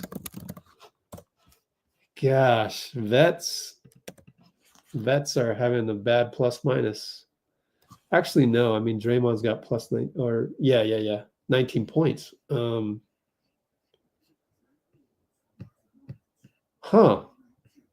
Well, the plus minus for the bench isn't that great, which kind of tells me that maybe the game was closer when we had the bench in. I don't know.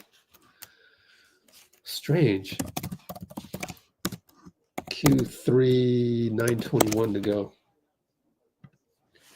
Timeout, Steve, of course. All right, Warriors. Oh, man.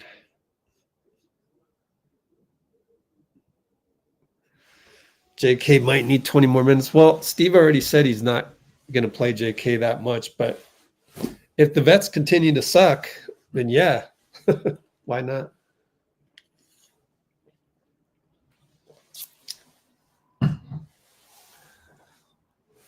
Because it's odd, because we're +6 right now, and Jimmy's a -2, and Buddy and Gary are only +5, so it's kind of strange how it all works out.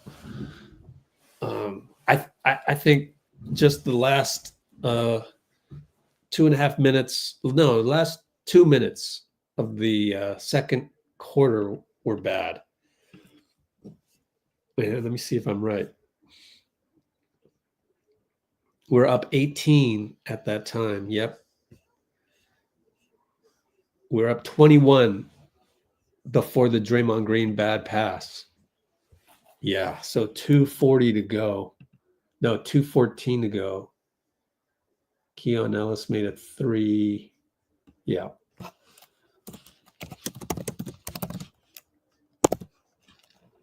.214 Q2 was when Dray bad pass, and 18-point lead became what was it, 10? Yeah, 10.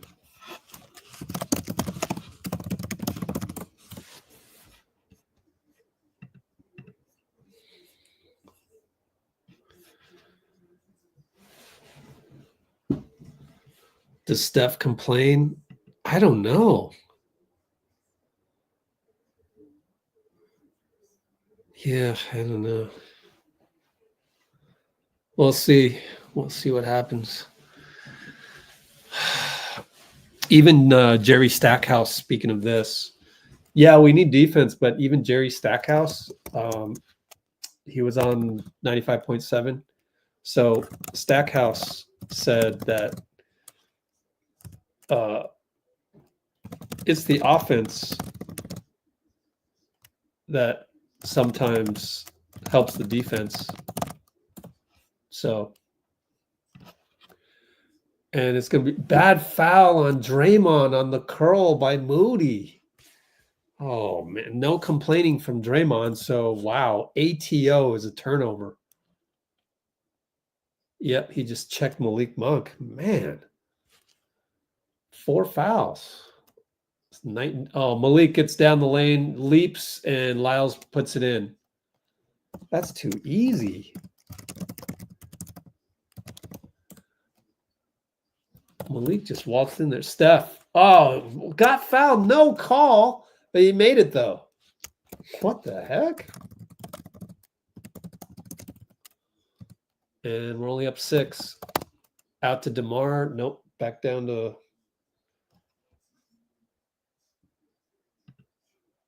What happened? Yeah, I didn't see it. I was watching a replay of Mo getting smoked by Malik. JK's in the game.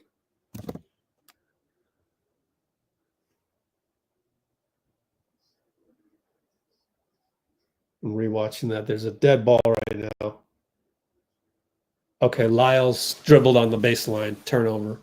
Steph brings it up on Keegan. Jimmy with the screen. Now it's Steph DeMar. That's the one you want to go at. And Steph loses the ball. Oh, Moody got it. Wow. Steph's going to get the 4,000 on this, right? He does, finally. He gets it on just like Draymond called it. Lost the ball. Mo to Steph for 3. Chaos for 4K. Everybody's standing. Are they going to have a ceremony? Zach LaVine hits a 3. Man, who cares? See what happens when everybody wants to, make this number, this special thing. The universe doesn't care that it's 4,000, man. On a planet where they have 12 fingers, 4,000 wouldn't be a number. JK powers his way for a bucket, wanted a foul. Didn't get it, but he got it, though.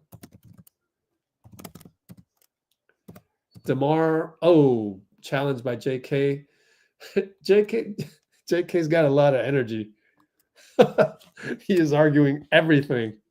He's like, I'm back and I want to play. And if I'm not playing, I'm going to use that energy somewhere.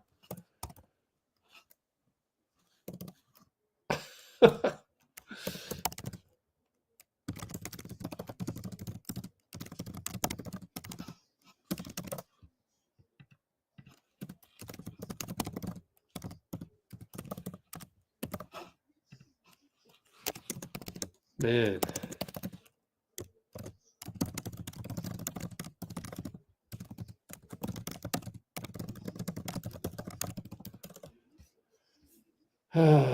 Is JK going to get a tech tonight? We shall see. Maybe we should do a poll. Yeah. Pretty good vibrations tonight, so we'll move on that. Will JK get a tech with all that pent-up energy? So refs tonight. Oh, Moody draws a foul driving. Thanks, Moody. He's been saving us a few times. And there's Steph finally arguing to Suyesh.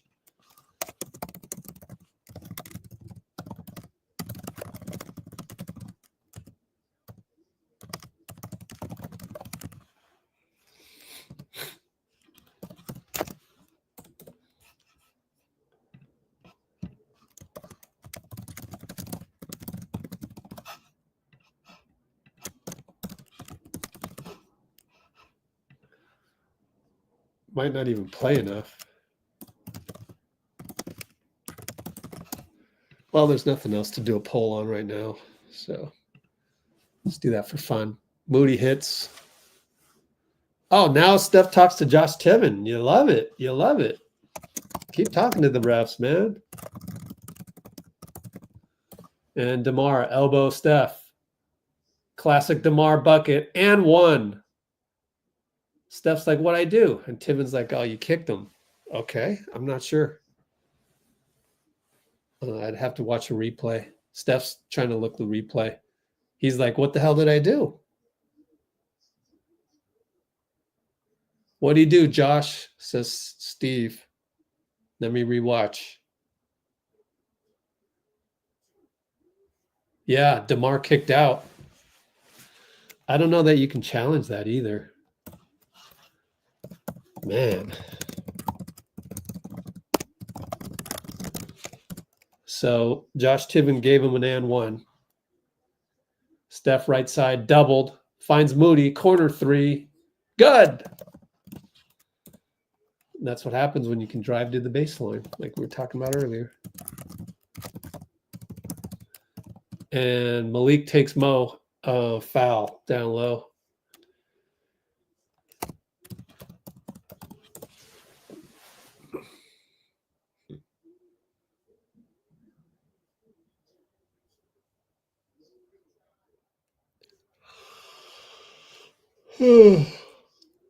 Free throws for Monk.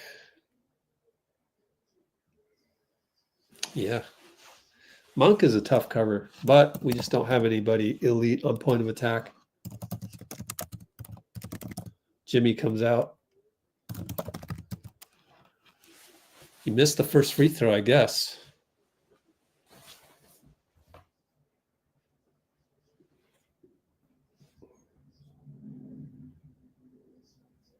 Misses both. Wow. Steph, pick and roll Looney, down the lane, kick it, spray to Moody, air ball. Malik got a piece of it in the corner. Credit Malik. DeMar brings it up, only up by 9. High pick and roll JV. JK fights it. Good defense, JK. JK DeMar, corner. Here comes JV. Screen, tough one. Goes by Looney, draws a foul. Man, Looney. That's some soft defense, man. But, like, I don't know. Looney did not dial in. I don't know. It's just, that's too easy. That is too easy by DeMar. Man.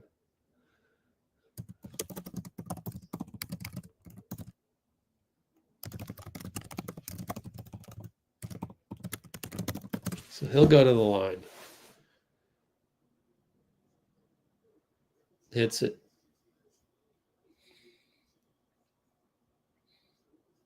I mean, I'm looking at that. I'm like, you know, Looney can do better. And it just, it's one of those, are we going to be locked in or not? We're not locked in. We might lose this game. Simple. It's not more complicated than that.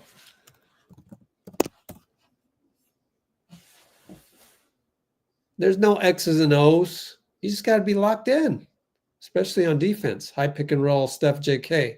Steph gets the switch. Looney, Steph on JV now. JV reaches in. Steph loses it, gets it back, kick it. Gary to Buddy, back to Gary, up top, running out of clock, finds Steph. Left side, sidestep over Zach. No good on the hero ball. So nothing developed there. Malik, high pick and roll, Gary. Pull up 3, no good. Whew. Lucky. They leave Buddy. He'll shoot a 3. Malik forgot about him. Splash! Thank you, Malik. And Buddy saves the day. Timeout. Doug Christie's got to be pissed. Good thing both teams are making mistakes. It's not only us.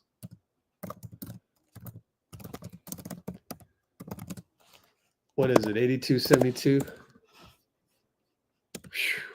Good job, buddy. Make or miss league on that one.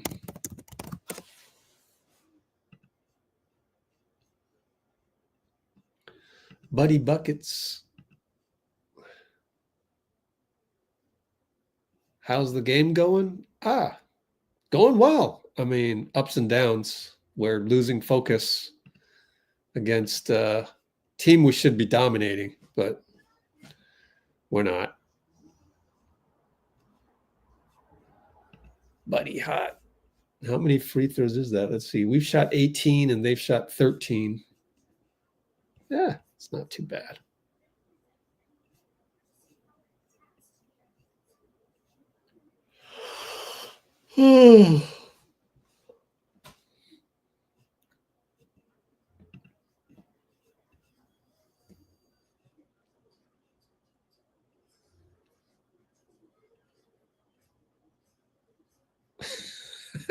I'm happy for Steph, but can't celebrate the way we're playing.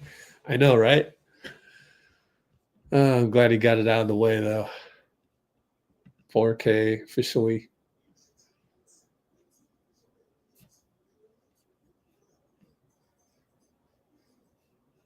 Fire. Home game, yes, for the Warriors. Buddy. I know. Sadly, I passed one up.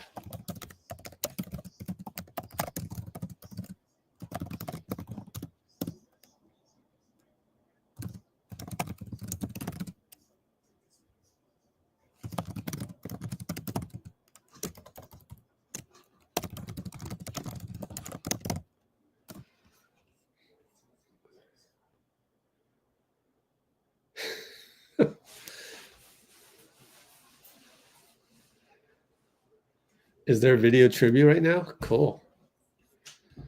I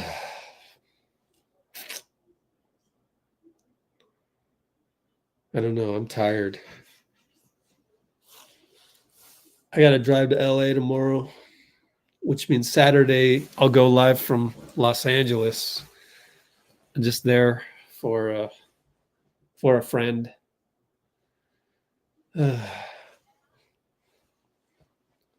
I'm already tired thinking about the drive. Normally I would fly, but this person can't be in a plane, so we're driving. Oh well. Yes, sir.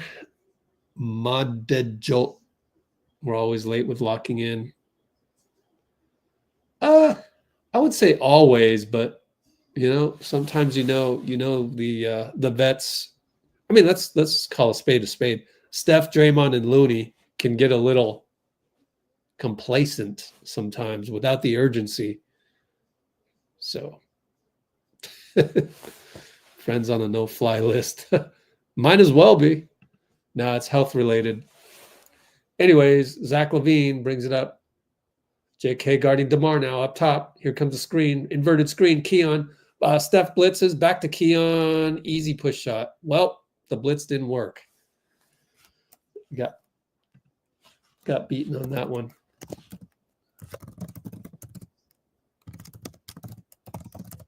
Buddy for three. Oh, they left him again. Wow. Thanks.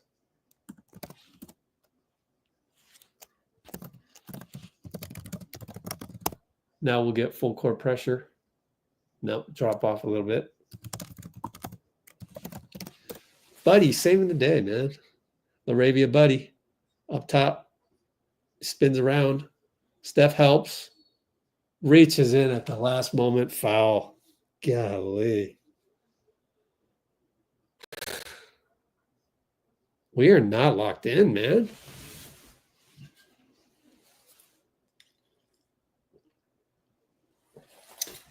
Well, good thing it's a long game.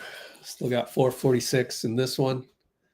I mean, you're gonna foul Laravia when he's pretty much in traffic, and it's like, where was he gonna go?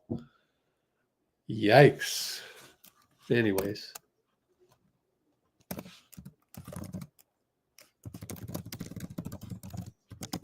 Laravia misses.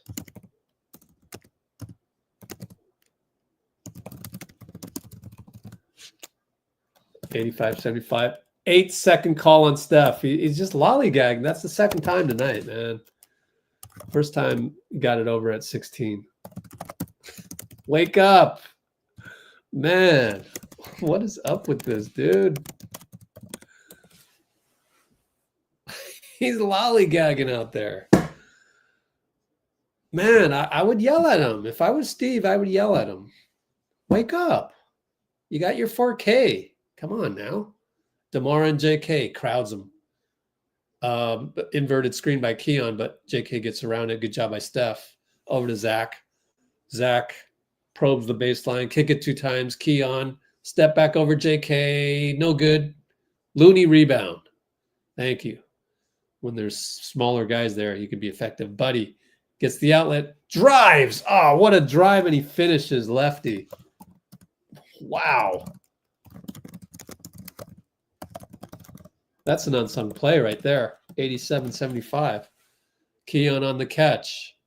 And Jonathan's a little too eager on the closeout. Says my bad. Wow, he didn't argue. But they'll go to the line, and that's why he raised his hand, because he knew that that was a bad foul with 4 team fouls. Man.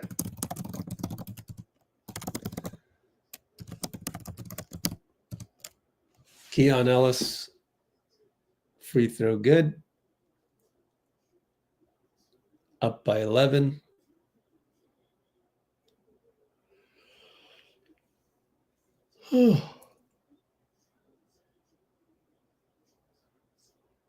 Keon Ellis, second free throw. No good. Gary rebound. Gary gets it over. Steps off the ball. He's at the nail. Screen Looney. Gets the ball against Zach. Goes away from Gary's screen. Dances around. Loses the ball. JK saves it. Steph, tightrope, saves it to Gary. It's chaos. Back to JK. Scores. Chaos. All because Steph lost the ball. Wow. And then Buddy gets a steal. He finds JK down low. Foul by Zach.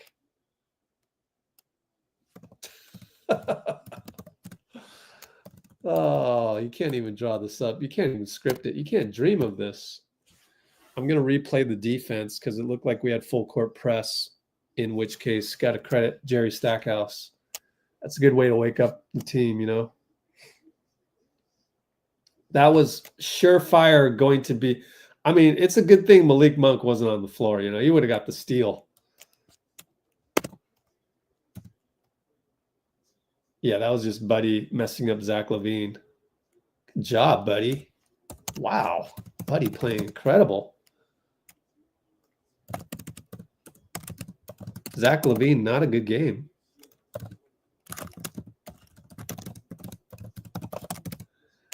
And JK must have missed one because we're only at 90. Was 89, 76. Now it's 90, 76, 3:15 to go. Malik, Gary, over to Lyles. Lyles and Looney. Malik goes away, sets a pick for DeMar, another pick for Malik. To the nail, spray it to Keon. Fake a 3, out to Lyles for 3. Got it. Dang. Good ball movement. Only up 11. Gary. Jimmy's back in the game. He came in first. Steph. Buddy comes around Looney. Gets it. And gets a screen by Jimmy. And now it's Buddy and DeMar over to JK. Running out of clock. Jimmy post up 4, 3. Back to JK. Hand grenade 3. No good. DeMar rebound. Dang. 225, 224, 223. Screen by LaRavia. Buddy, no, Looney switches. Uh-oh. DeMar and Looney. Oh, boy. DeMar left side. Kick it. LaRavia says, bye-bye, Buddy. Man, you lost LaRavia? Horrendous point of attack defense by Buddy. LaRavia waltzes pie. Oh, man. Timeout, Steve. Up by 9.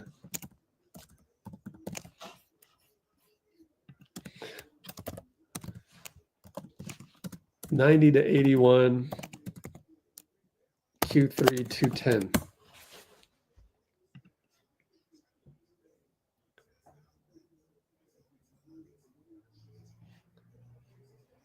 Yep, it just got a little sloppier.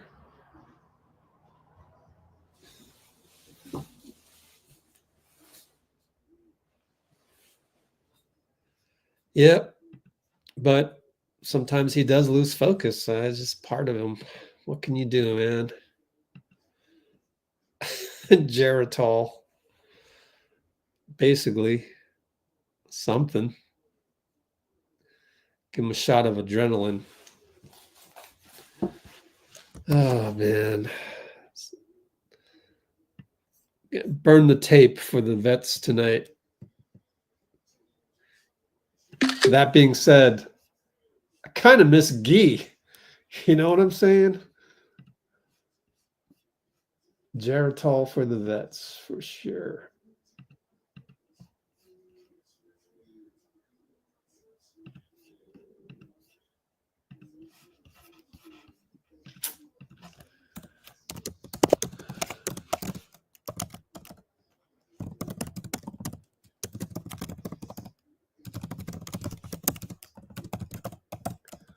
Do we get Gee? We got Gee. Thank you. Who did he take out? Took out JK, brought out Jimmy. Oh, Buddy inside the Looney scores. Yeah, there we go. ATO goes to the Looney.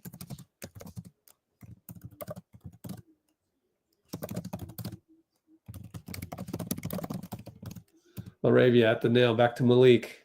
Malik and Buddy. Oh, boy. One-on-one. Lefty missed it. Wow. Whew. Escaped. Buddy with the bad pass, but Jimmy was there. Jimmy jab step into the lane. Ah, beautiful lefty lay that no one could catch up to.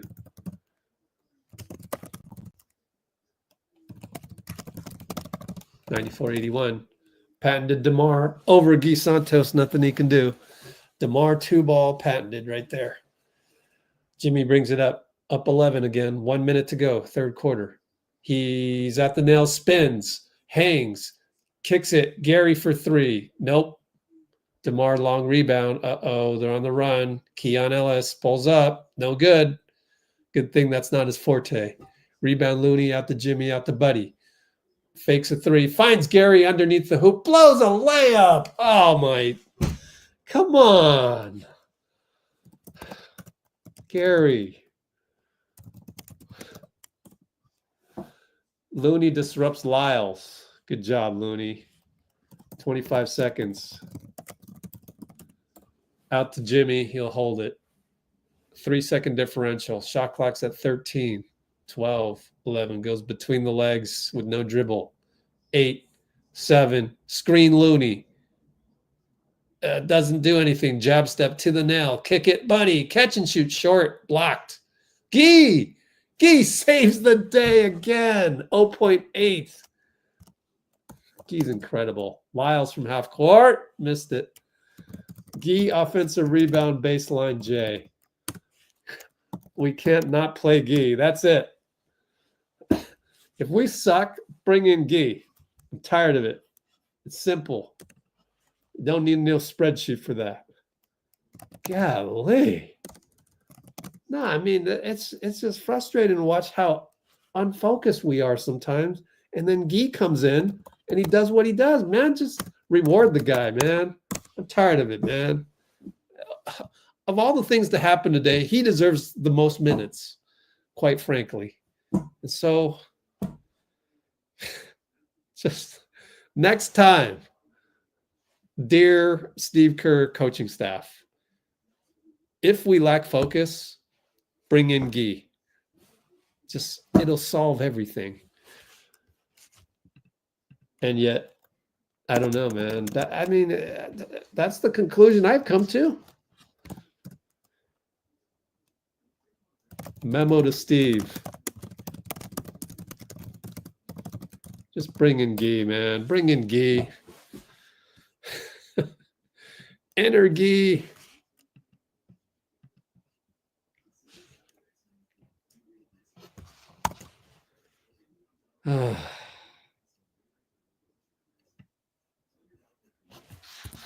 Gee's Chi. I like it. Modded Jilt. Love it. Yeah, modded Joe. Oh, you came over from Twitch. Appreciate that. I know it's hard to be on 2 platforms. I don't know. At least we have something for Twitch to look at.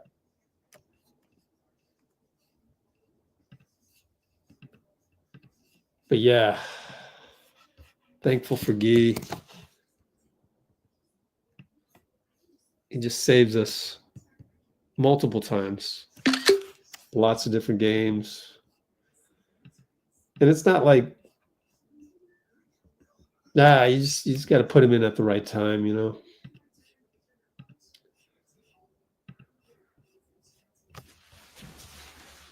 So next time we have a little bit of stuck in the mud, let's go to Guy. A lot of Shaq in the full footage, yeah.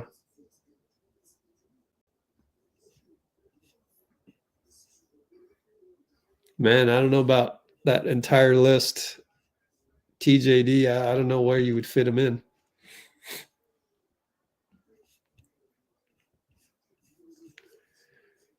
Yeah, Dray leads. That's how unfocused we've been. But also, they're not calling the holding calls on Keegan. So, wow, they're really going to go through a young Steph. Oh, the little montage for Steph.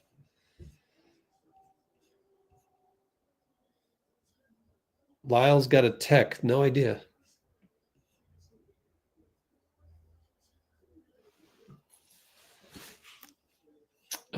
Might have been at the half because maybe he thought he was fouled.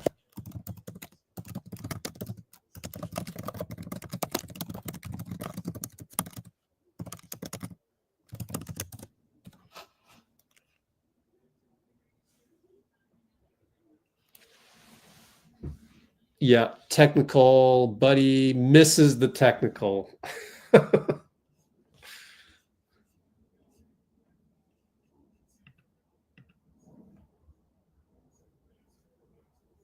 Why did Buddy shoot it? Is it because Steph is on the bench with the back brace? Strange.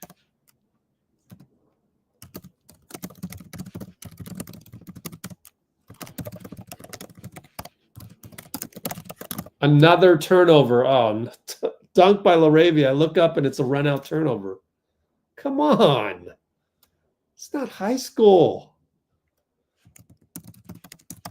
I'm trying to rewatch this. My stream on the laptop, my backup laptop is so far behind. So Jimmy post up. He'll take Keegan and kick it to Gary and kick it to Buddy and late clock good. Buddy saves the day. Let me see who was sloppy on this one. It's Quinten. Quinten with a bad pass. But Draymond did nothing to meet the pass. And then now it's a backcourt call on Sacramento. Wow, the mistakes by Zach LaVine tonight. He's definitely not worth the $45 million or whatever they're paying him.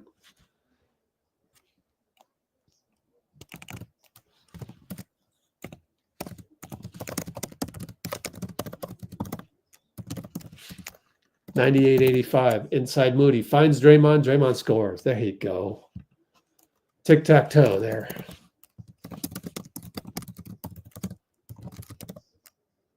$185. Hopefully Lawler's law in effect. And LaRavia finds Keon. Scores. Too easy. Man, we're a sieve tonight. Well, at least, there's some tape to go over. Quinten Post baseline, nothing there. Not the best pass by Jimmy. Moses inside Draymond. Draymond to QP. Terrible spacing. QP out to Jimmy turnover. Just, I don't know. Too rushed and too in the mode of passing the ball when you just look up and you're 10 feet away from the basket. The turnovers piling up. Malik says, bye-bye, Quinten. Attacks, scores, Patton and Malik Monk. And Draymond wants a review. I don't know what he wants here. It's going to be a foul on Gary. And it is an and one. I don't know what there is to argue about.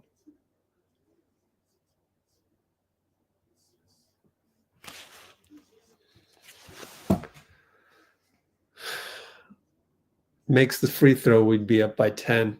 There you go. Guy Santos back in the game. Quinten Post sits down. Couple of bad possessions by Quinten. You're throwing the ball away. Wow. Just, wow.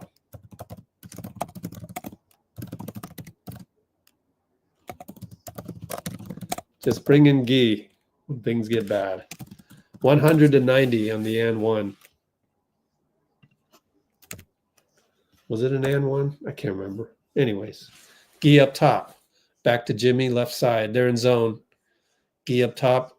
Finds Gary, and Gary blows the catch, but Draymond to Jimmy to Moody for three. Got it. We're getting threes on bad catching and all of that. Wow.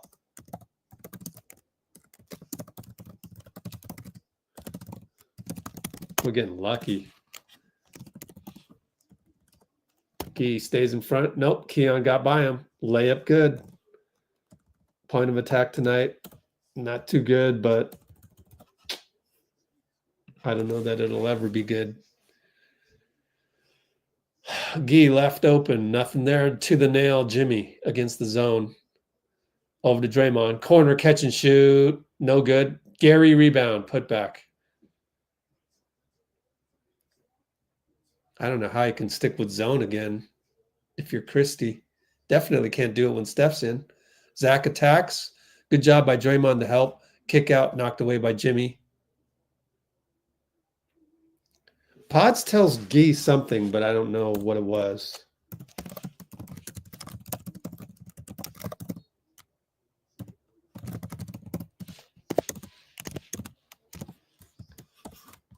And up top, Zach. Jimmy screen.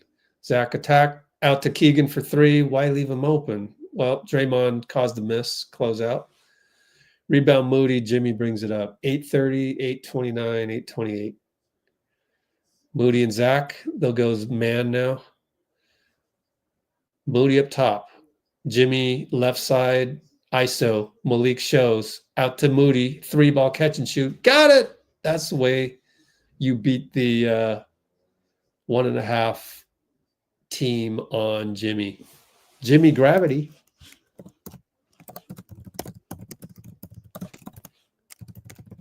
And Malik inside out to Keon. 3-ball good. Stares at the court side, folks. Back up 13 now. Jimmy, Guy flares. Draymond now. Laravia. Jimmy will post up at the nail against Keon. They're ISO'd. Malik stays. Finds Draymond. Yeah, that defense ain't working. And there's not much you can do. They're in zone already. So Jimmy nail post. Dray open down low. Versus Monk. Even Monk's helping. So we're completely blowing that up. 110.95. 737.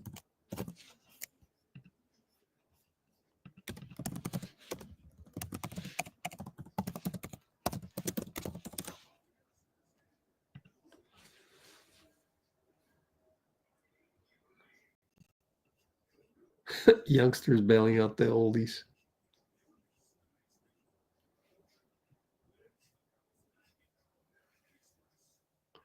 Mojo. The bakeries. 13 turnovers.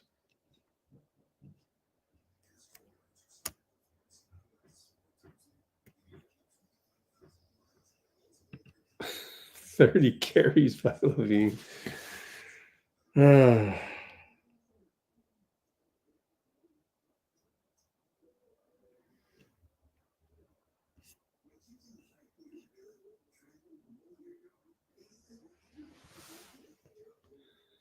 Yep. Jimmy's zone breaking.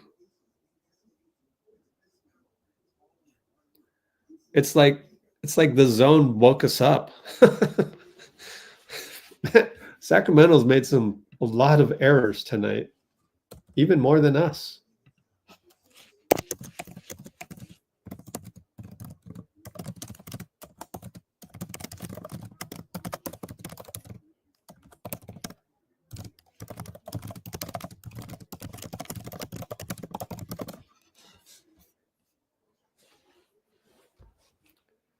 You can do it. Bruce has declared that Gee is his favorite player after Steph. Wow.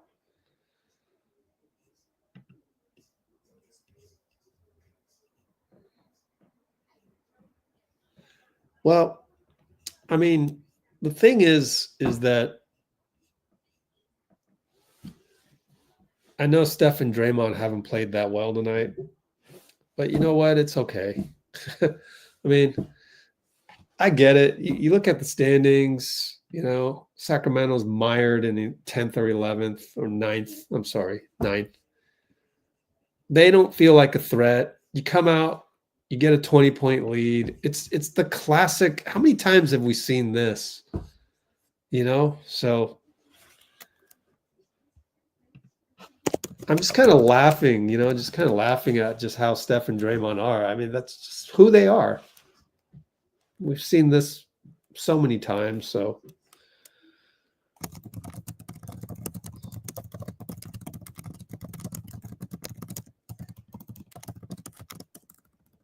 They don't take an opponent seriously for 48 minutes. Would this happen against OKC? No. All the brain farts.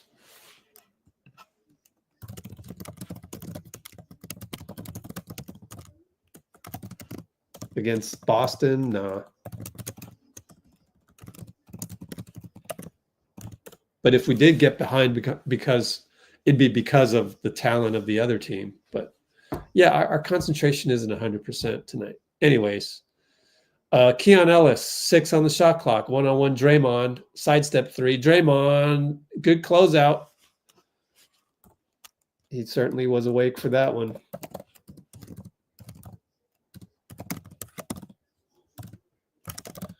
And JK on the roll, catch, tough shot, missed it. No complaining there. They go 94 feet. Alley-oop to Keon Ellis is thwarted, and Keon fouls Draymond. Are they going to call technical? Oh, they're going to call clear path. Hey, a ref called clear path for once. Take foul. I can't believe it. I literally can't believe it. But dude, I mean, we got lucky again. Like Malik Monk, bad pass to Keon. Like we were back on defense for that one. Steph hits. Wow. Keon take foul after blown alley-oop. That's Monk's fault. 111.95. Steph will bring it up. Get it over, kid. Now I'm back to worrying about Steph getting it over the timeline. Sheesh. Draymond post up. Steph and Moody cut. It's too crowded. Out to Gee. Kick it to JK. Gee points to pass it, but JK's at the nail. Finds Draymond. 3-ball open. No good. Gee hustles and no. Keegan rebound. Brings it up on Moody. Don't lose him. Thank you. Can't lose Keegan on a point of attack. But DeMar against Steph. Kick it to Zach. Zach on Dray. Sidestep 3. Good. Line drive. All right. So it doesn't do anything all game, but hits a clutch 3 there. 6 minutes or so. 6-0. Oh, lost the clock. Steph and Keon. Gee sets a pick. Rolls. And finds JK baseline. Dunk! Double two-handed windmill dunk. Gee with the tic-tac-toe.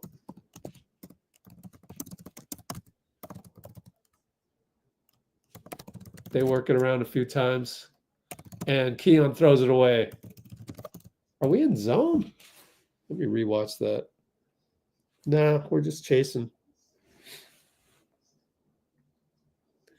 Man, JK has got a lot of energy pent up. Brings it up. Inverted screen. Steph gets downhill. Oh, he should have rose and dunked it on people. But he throws the ball nearly away. It got deflected. I thought he could have rose over Keegan there, man. Wow, inverted screens. They love it.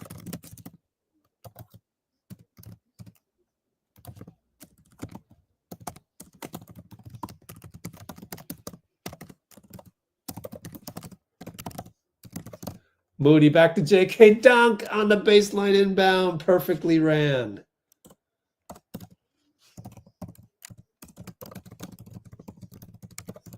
$115.98. Youngsters winning this one for the team. Laravia gets by Draymond. No call. Scores. JK inbounds it. There you go. 5-on-4. Run the floor. Still 5-on-4. Nope. They get back. Gee gets himself open. Back to Draymond. Cuts. Ah, what a cut by Gee. That's how you play, man. That's how you create energy. Gee to Dray to Gee. And then timeout. And then Dray points congrats to JK. We're back in control. 117-100. Timeout 4:57.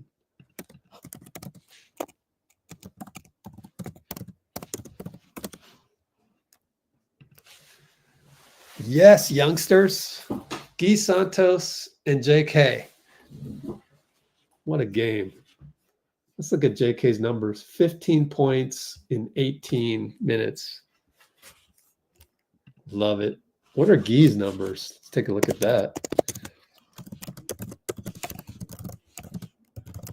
Guy is at 7 points, 7-4-2 in 12 minutes.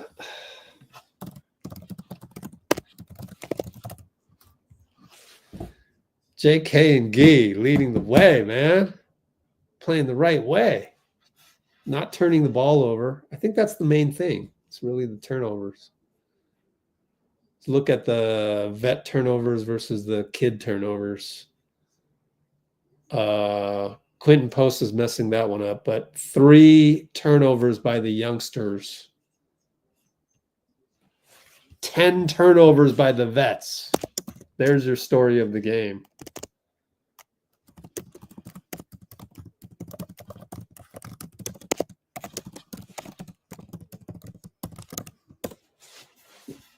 That's the game. I mean, that's the difference. The turnovers. And yesterday, even Gary on the podium, Matt Steinmetz is asking him what would have gone if you guys struggle, why would it be? And he's like, turnovers. Everybody's saying turnovers, and yet you come out here and you turn the ball over. It's just like, oh my God. I don't even know what to say anymore. I don't know. If I'm the coaching staff, that's all I talk about to the vets. Turnovers, turnovers, turnovers. All you got to do is not turn the ball over and you will do well. Just look at the youngsters.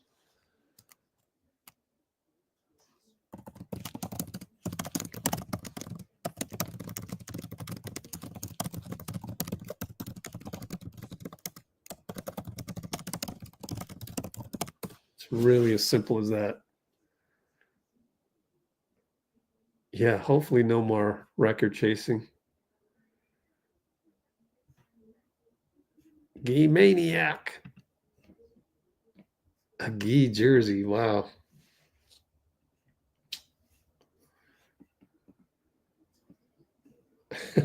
Yeah, come on, Steph and Draymond. You want the 5 candles. Stop throwing the ball to the other team. Wow, Steph's only 4 for 8, 2 for 5. That's fine. We needed one of these. Just get over that 4,000 hump because the other team's thinking about it as well. Guy is him.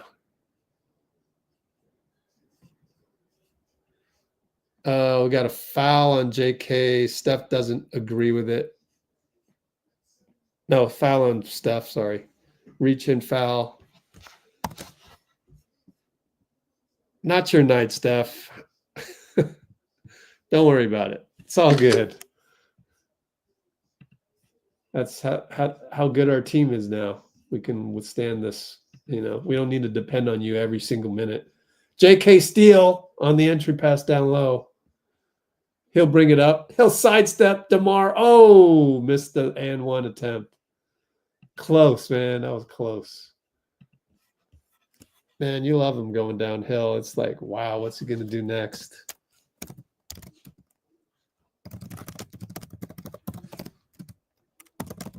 Wow. JK's a force, man. He's a force. You missed that. Just the downhillness of him. Everything's downhill, downhill, downhill. Misses a free throw.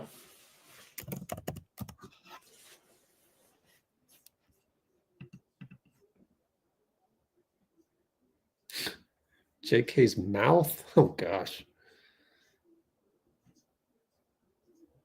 Oh, Guy definitely knows about Verjao. Fellow countrymen, they don't not know about that stuff. 118-100. Laravia. 3-ball DeMar, no good. Out of bounds, our ball.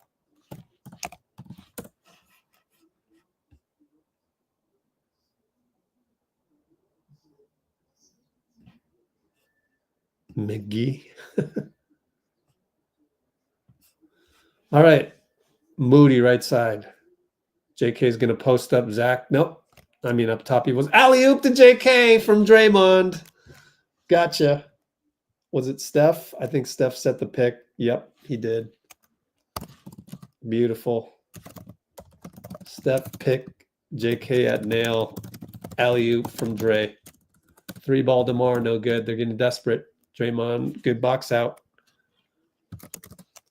120-100. That's more like it. Steph with the hero ball. No good. Rebound Moody. Puts it in. No. Out. Monk rebound. Throws it away. Steph with the steal. Dribbles. All the way to the cup. Kick it. Deflected by DeMar. Out of bounds. Baseline coming.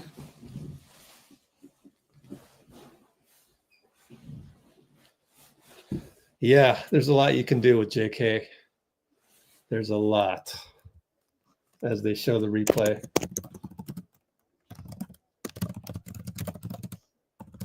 JK sits down and Steve gives him a love tap. We knew he wasn't going to play much, but 20 minutes. I'll bet you that's a minutes restriction.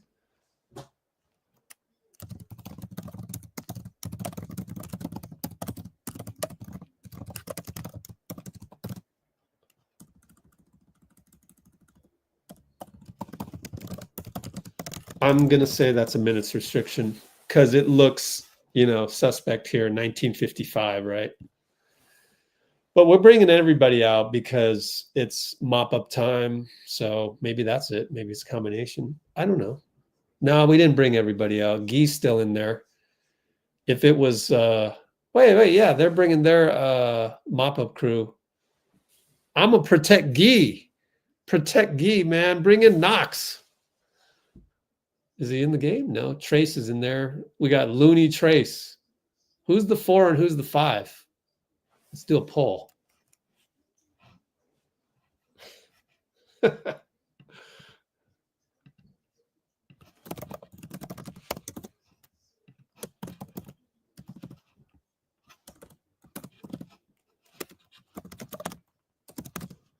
Gee for 3. Good.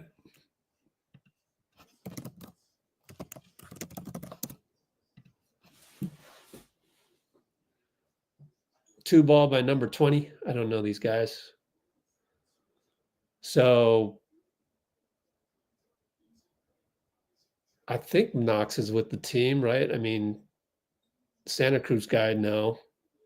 I don't think Taron Armstrong's there. Therefore, no Braxton Key as well.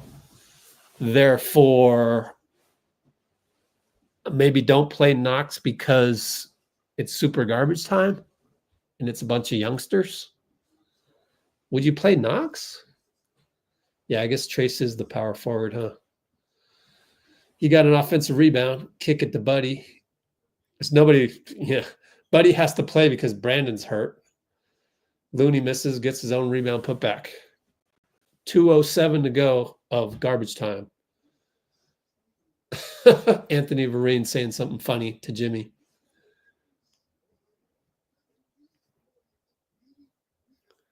Yeah, you can't play anybody else. Foul on Looney. Is Knox with the team? I think you'd have to play Knox, wouldn't you? Knox or Gee? All right, let's move on to the next poll. Would you play Knox right now? Yes, no, I don't know, maybe.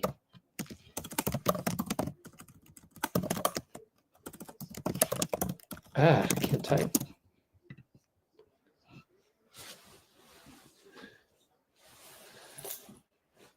Knox for Buddy?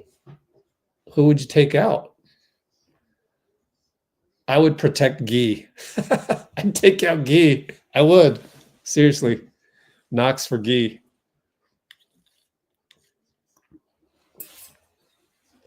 Buddy gets a 3. That's good. Keep him hot going into the next game. I don't even see Knox on the bench. So maybe he's not active. I don't know. Maybe because JK came back. I don't know. We should see.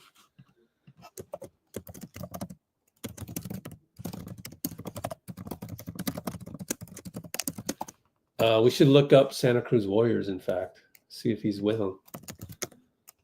But no, he's oh, Knox isn't on the team. My fault. End the poll. Knox 10-day expired, I think. But I would expect him back.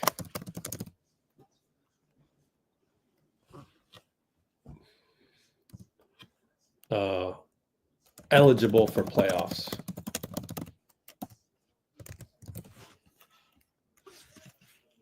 So I think that's what's happening because I don't see Knox on the bench. So I'll skip the play-by-play for garbage time. I was going to say, oh, let's check Santa Cruz, but no, that he wouldn't. Would he go back? He's not a two-way, so he's a free agent. Let's just check it just in case, but like SantaCruzBasketball.com. But I think his 10-day expired and like there's no reason for, I mean, I don't know, maybe sign again with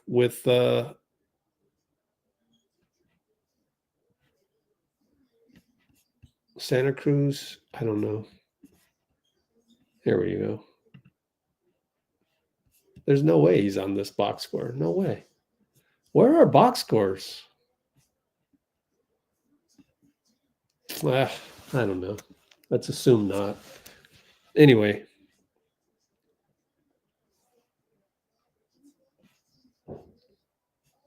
Barkley said Kings would win. He'll just say anything. All right, Knicks up next, but actually post-game up next. Australian guy, he's with Santa Cruz. They're out on the East Coast right now. Yeah, JK, what a game, man. JK haters and shambles. Steph gets to keep the ball. Steph's birthday is tomorrow.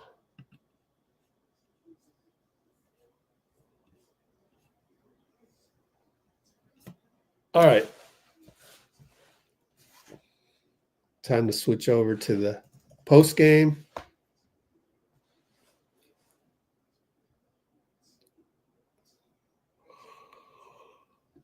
Oh, super tired.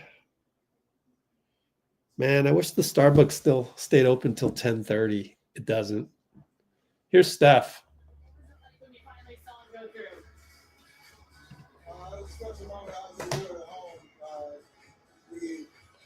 We got the sometimes I got a good feeling song in the background. Can't have that. Yeah. Can't play the music, man. Okay, well. Yeah, thank you, Chuck. 10 games over, 500. Yay. Dean Chambers working right now, I think. We got a tough schedule coming up. Yeah, I mean, it balances out. We got Denver, we got Milwaukee, back to back. It all comes around.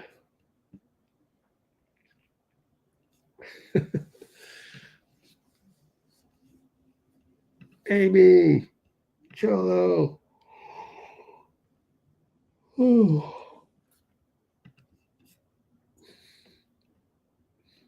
Man, I got to do my state taxes after this. Those are the worst. State taxes will always get you.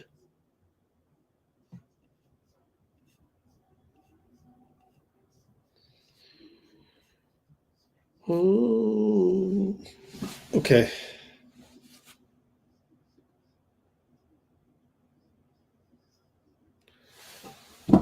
Wait around for the post game. I don't know. Let's check Discord, see what's going on over there. Steph going to radio right now. All right, let's check Discord. Jump to present. 11th straight Warriors win with Jimmy Butler in the lineup. You know what? I'm going to cook me some popcorn. While we are doing the popcorn, let's go watch Steve Kerr pregame.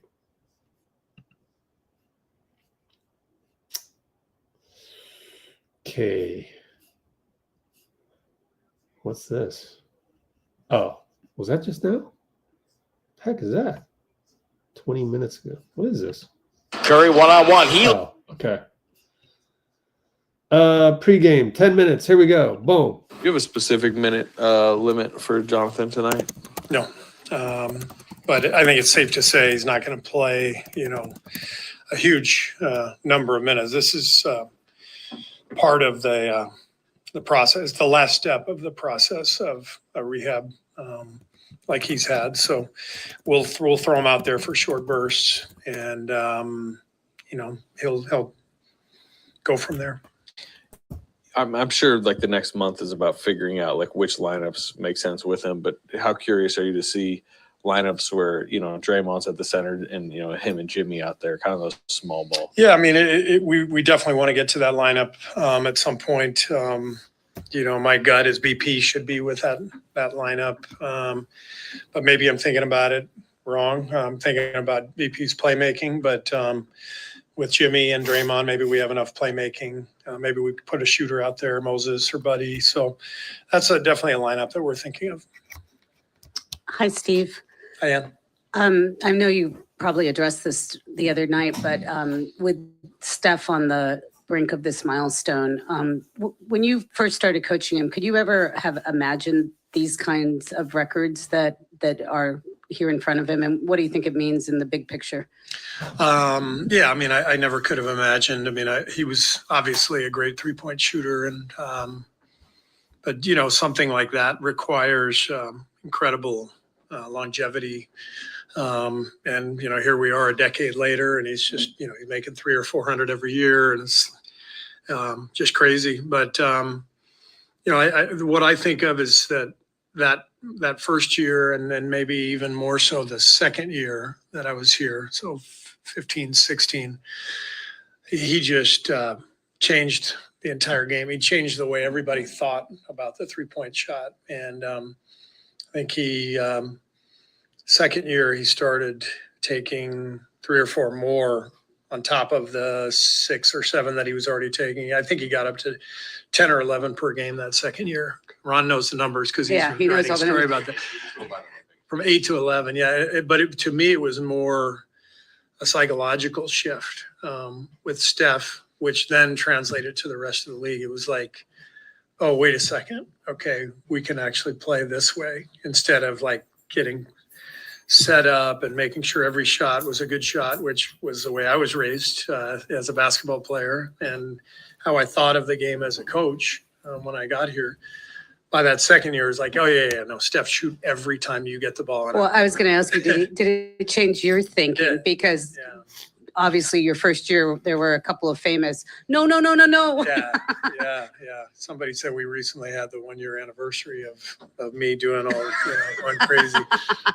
But I do think it changed the way I thought about both Steph and Clay shooting the, what I call the crazy shots. The crazy shots were going in 40% of the time. So that nullified the craziness. And so I realized those are good shots. But I think what happened with the league was the rest of the league started, players started working on their 3-point shots more, and teams started loading up with 3-point shooters. And in some ways they were ahead of us because we just wanted Steph and Clay to shoot all the threes, and then Kevin when he got here. It was so we believed in the three, but we believed. I know this sounds crazy, but we believe your best shooter should shoot all the threes, And then I never thought about, let's have 5 guys who can shoot threes, and that's where the league has gone. And so, but I think Steph started all of that for sure. And obviously he turns 37 tomorrow. He doing anything for his birthday? Getting him anything special? What do you get for the guy who has everything? Maybe I'll give him a day off. Yeah. To get to where you guys want to go this season, how imperative is it to get JK playing the way he was before the injury? Well, we just need him to play at a high level. I think it. We have a very different team now than we had then, and so watching clips from that time, we were running a lot of stuff through him, and so what we have to see is playing next to Jimmy and Steph. Can he find his way in that lineup and playing a little bit more off the ball? I'm very positive about it because Jimmy has made every guy better on our team because of the way he plays and the fundamental nature of his footwork and passing. The game kind of continues because of Jimmy. And if it continues and it means, JK is catching the ball and attacking a closeout, that's a good thing. So I'm pretty positive about it. I think Jimmy's going to help make JK better, but there's going to be part of this on JK for him to adapt to the team that he's now joining. One more Kaminga question. Is there any element of his game that you're watching particularly closely tonight? Like one part of his game that will show you, he's back or he's close to himself? No, I mean, I'm not trying to put any pressure on him. I think I don't have expectations for him tonight other than just play hard. As long as he plays hard, crashes the glass on offense, sprints the floor, then good stuff will happen. But rhythm takes time, especially if you've been out 10 weeks.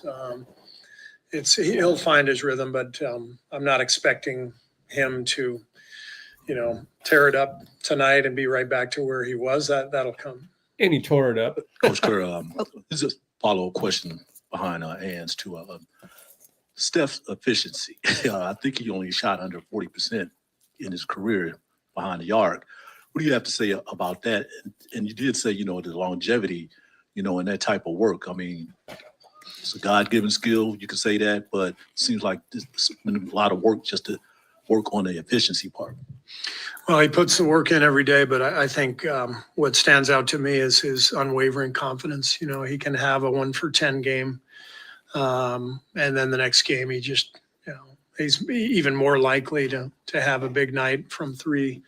Some guys, it goes the opposite way. That's how it was for me. If I had I never got 10 shots up, but if I had an 0 for 5 night, I was not feeling very confident the next night. And that's how most human beings are, not Steph, so that's what allows him to shoot that high percentage year after year after year I mean, the obvious skill and the work that he puts in, and the beautiful stroke. I mean, that's all pretty obvious, but it's the unwavering confidence. It's amazing to watch. Coach, to kind of follow up on what you said a little bit earlier about Jim. On that note, I gotta segue over to Pat Beverly. Did you guys see the Pat Beverly pod where he talked about Steph? He was roommates with Steph. Let's run that tape, and hopefully I won't get demonetized. I don't know, but we'll just run the audio of it. I have it here in the Steph section on our Discord, which I'm still working on. Sorry, you know how it goes, but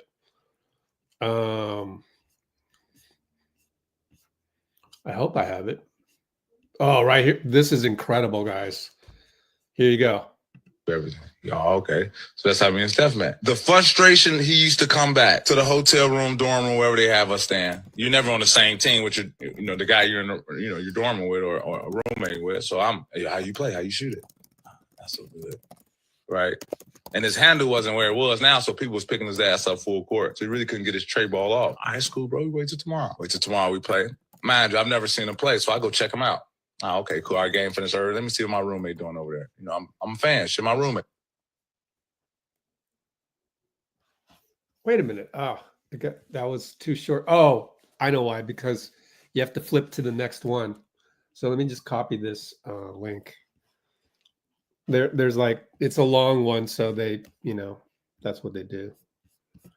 Let me copy this one.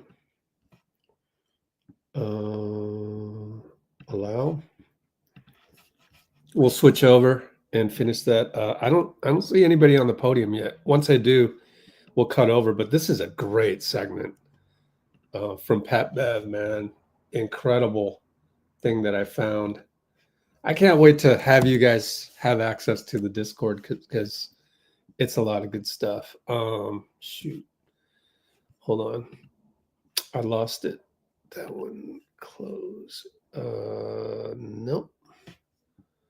Got to go back to Pat Bev real quick. Copy that one more time.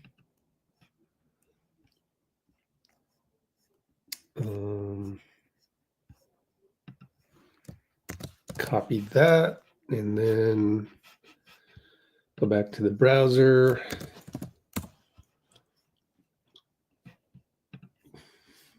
So we'll switch over to the second clip. That's how me and Steph met. The frustration, he used to come back to the hotel room. Cook, he come past half court, shoot that bitch out. What? He's doing it then? That bitch graze rim. Like not even close. Graze rim.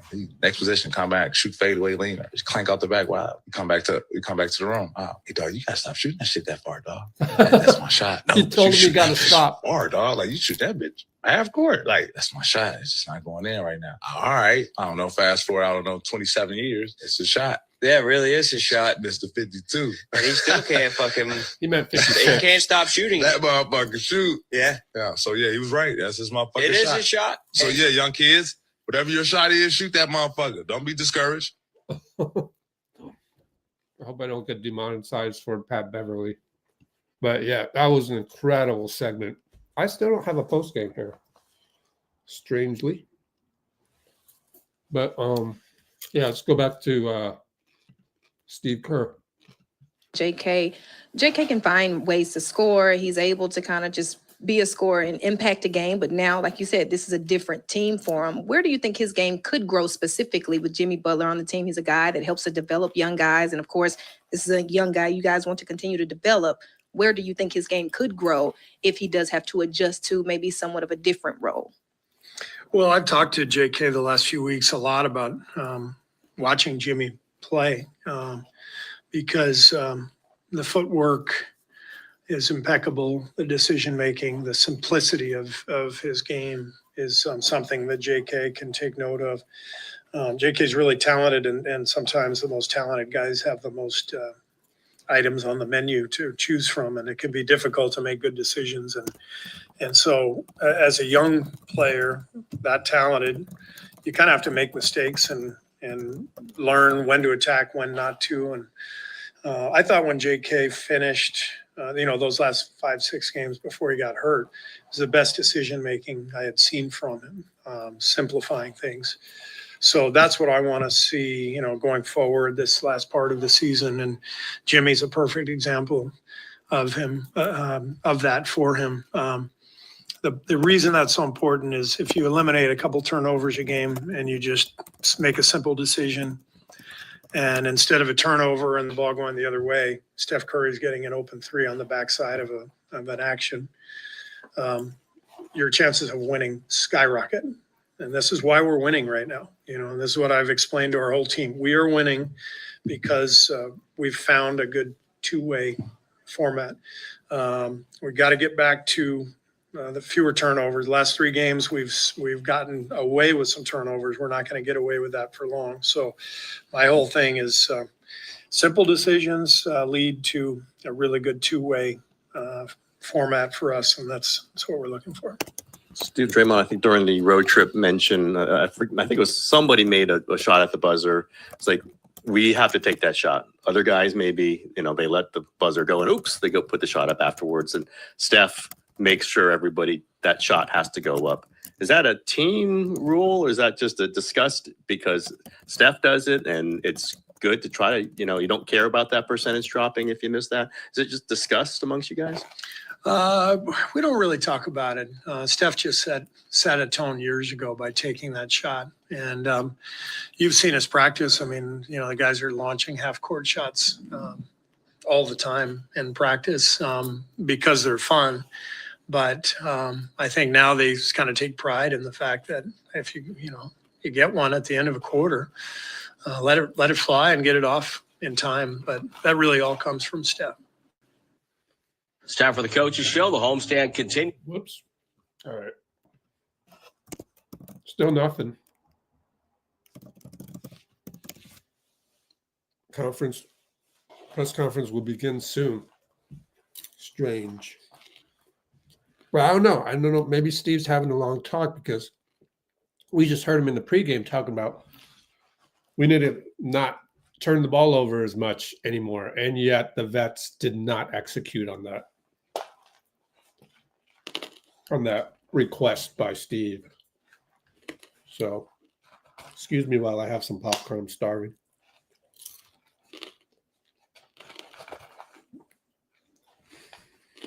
I'm not even going live on Instagram because I got a long day ahead of me. So, just going to take it easy. And I did my taxes, so. And I know I'm going to be up late transcribing stuff. In fact, I got something ready from yesterday's practice. Check. Be pretty good. Yeah. So there's something I got to cut that one as well.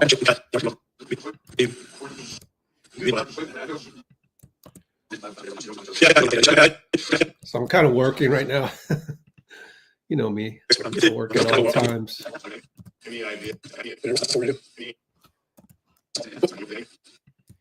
So we'll just wait for the fixing the audio of that.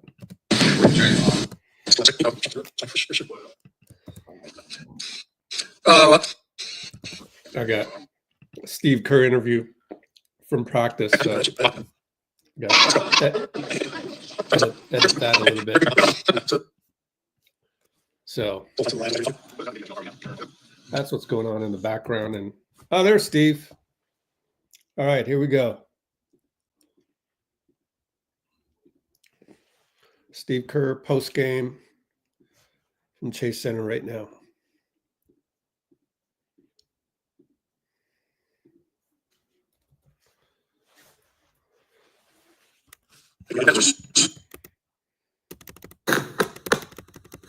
Steve, did it look like maybe your guys were pressing a little bit to get Steph that 4,000 and then maybe cause a little bit of the shakiness, and then what stabilized it after? Was it just Steph making the 4,000 that kind of calmed things down again? Yeah, you know, when you allow a team to shift the momentum like they did at the end of the second, when we started tossing the ball around. It's hard to regain your footing, and coming out of the third, they had a lot of confidence. They knocked down their first couple of shots, so it was really more a matter of just continuing to play. We only had 6 turnovers, I think, second half. One of those was, shot clock violation at the end. So just by staying solid over the course of the second half, I thought we were able to pull away. Steve, beyond the numbers, 18 points in 20 minutes, what about the way Jonathan played was striking to you? Well, I thought he played really hard. And what you notice is just the different dimension he gives us with his explosion to the rim. And, the way teams are playing Steph, I mean, everybody now is just top blocking him. It completely distorts the defense. And it makes sense because you're trying to take away Steph, but then you don't have help in certain areas. And so if you have a guy like JK who can attack and score at the rim, it's a huge help. So I thought Jonathan was really good tonight, and I was just happy for him. He's put a lot of work in. It was a bad ankle injury, worse than we had originally thought, and it just took him, quite a while to get to this point, but there was a lot of hard work that went into it, and I'm proud of him and happy for him. Steve, did you guys celebrate in the locker room? You look like your hair looks a little wet. Yeah, there was a lot of water flying around in the locker room. So it was a celebration of sorts. So. Now that we've reached 4,000, if he can stay healthy, how far can he take this? 8,000? Yeah, who knows? I mean, it just seems like it was not too long ago that he broke the record, and what was that? Less than 3,000, right? What was it? 2974. Yeah. So he just keeps going the way he keeps himself in shape and condition, in rhythm. He's gonna make another 1,000 for sure. I mean, that's what I would guess, but who knows? It seems like opposing defenses have been less brazen with top blocking Steph and doubling him. And then tonight, the Kings were obviously doing it to the maximum. I guess with Jimmy and with JK now, how confident and comfortable are you in deciphering those kinds of defenses when they do come? Yeah, I mean, that's the value of Jimmy. I mean, there's so much value. But tonight was a great example of when we need to, we just throw him the ball and get out of the way. And I thought that stretch, late third quarter when Steph went out, early fourth quarter, he just got to the rim and created all kinds of havoc. And the stat line never truly shows Jimmy's value to the team and his impact on the game. So I thought he was fantastic. And nothing much in the box score, but he's a game changer. He makes everybody around him better. How'd you just think Jonathan looked like from a movement standpoint, and how important was, I guess, the last few weeks of kind of, trying to build him back up to where he could kind of hit the ground running? He looked good. And I thought, Rick and his staff made sure that JK got a good runway into this game. We were never going to rush him. And so he was able to get 4 or 5 good scrimmages here the last couple of weeks. And, his last 2 scrimmages you could see were noticeably better. And he looked like he had that pop back. So it was good timing on everybody's part to bring him back tonight. Little add on that. I mean, we've been talking about slow playing it for a couple of weeks now with Jonathan, waiting for him to come back. Was part of that just to make sure he was going to look like this? And now that he's looked like this, I know you have to see how he recovers from this, but maybe you don't have to slow play it as much because he's looking like this? You mean as far as like ramping up his minutes? Exactly. Like getting him into the rotation for sure, setting exactly where he's going to be, maybe getting him to 25 to 28 minutes. I mean, can you already start talking about that? I have not talked about that with Rick, and then he will make that decision. But usually in these situations, you start at 15 or 20 and you gradually go up from there. So, that there will be some kind of plan in place, but Rick will make that decision. I have 2 questions. One, Steph had a wrap around his back. Is he, what's going on with his back? I think he's fine. He was a little stiff at halftime, and Rick worked on him at halftime. But I don't think it's anything to be concerned about. And then, you know, just a few weeks ago, you guys were wavering around in 10th place and, you know, kind of a malaise. Not sure where the team was going. This is a nice milestone, 4,000. It's a big deal. But how nice is it that it's coming in the midst of this when you're feeling like celebrating a lot of things? Yeah, I mean, that's the whole thing. Winning solves everything and enhances everything, covers up everything. You know, this is what it's about. It's can you find a rhythm and a groove and get to a place where everybody's really enjoying themselves, contributing, feeling good about things. And very proud of the group because when things weren't going well, everybody really stuck with it and allowed the foundation to remain strong and to allowed us to find it. And obviously we needed to make the trade to get to this point. And, you know, Mike did a great job with that, but we just have really good high character people in our locker room and they stayed with it through that rough patch. And now we're in a good place, but we got to keep it going. Before the game, you said you want to get to Draymond, Butler, and Jonathan at some point, and you did get to it. It was a brief stint there in the second half. Did it look anything like you wanted to? Do you feel like that's something that you can return to again? Oh yeah, we'll definitely return to it, but it was only a couple minutes, and then foul trouble for Draymond in the second half changed some things, and but it was it was first night. We've got a lot of work to do with that lineup, but we're definitely going to get to it. Thank you.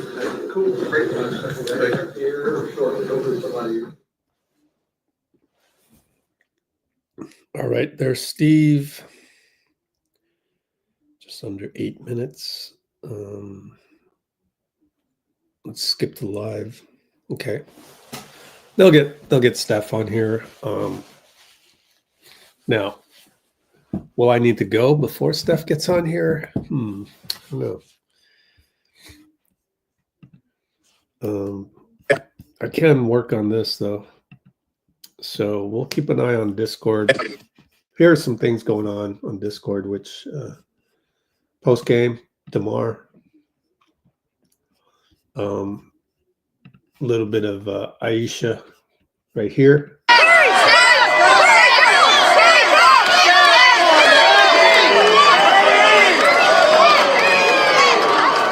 Good catch, Aisha.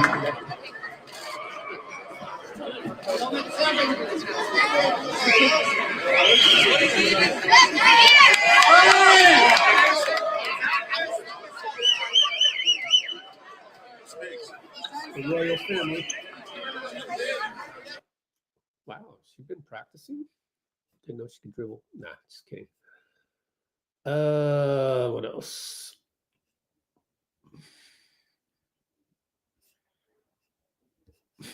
A long in between leading the team in scoring since Game 7 of 2016 finals. Yeah, and then 4,000 t-shirt.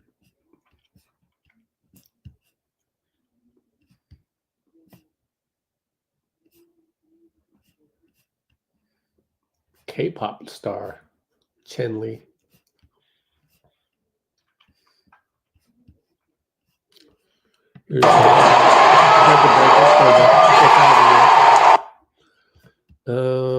Skip ahead. Okay, so I just want to kind of keep working on my video in the background.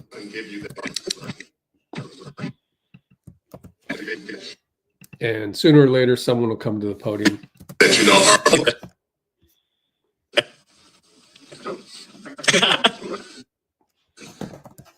Right.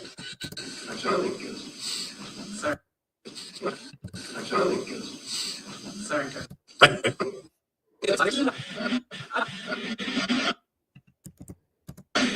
I'm just curious. Yeah,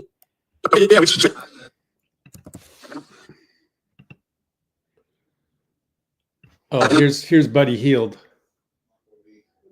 preach. You know, with I think in the foyer. every year, every game, Steph always amazes people, and just shows his true dedication to the game of basketball. And he's been tremendously blessed. And I just hope he gets to 5,000 because I think he can do it, man. And I'm just happy with him and his family, and I just hope he listen. You think he can get to 5,000? I think so. I was doing the math the other day. He gets like 18 more games left, 17 more games left. He makes 5 threes, 4 threes. The game and balances it out. And he makes 309 threes. And 300 and what? 33 threes in the next 3 years. I think he's good for it. It's in the realm of possibility, which is wild to think about. Yeah, it's nothing impossible for him. Exactly right. As a team in this game, you guys shot 56.4% from 3. Why is that shot working so well? Moving the ball well, playing together. We understand that that space in front of us. Playing together. It was great to have JK back too. And he's a great part of our group. And just acclimating everybody back, and hopefully get the DP back soon. And just moving the ball, playing together, having fun. And I was trying to hide the box score because I'm leading scorers in this game. Draymond Green. He's been tremendous lately. He's been shooting the ball with a lot of confidence. He's another testament to the Warriors too. So man, we just happy with him. And games like that, we're gonna need him to take care of us. And this probably the game, the whole season, maybe started. And he did his job. And finally, what did you think about JK's return? Great. We truly miss seeing him on the rim. He makes everybody happy, make his families happy. He's young, athletic, and leave him out there for sure. Thank you very much. All right, so still waiting for someone on the podium and doing my work in the background here. Happy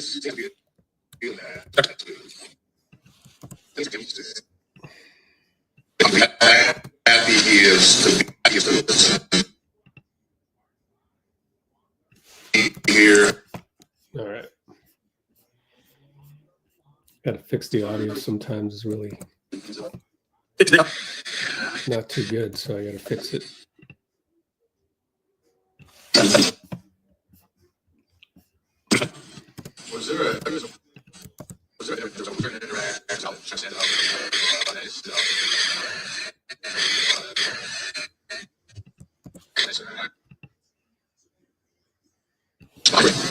Yeah, I'm sure there were several. Was there I'll hold up.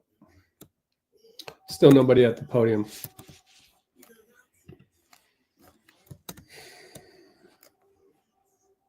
Okay, I'm going to turn that off.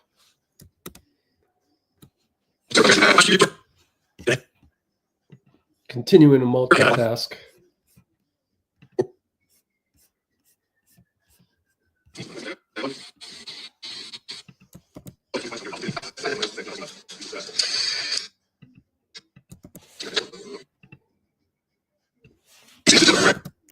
What is he?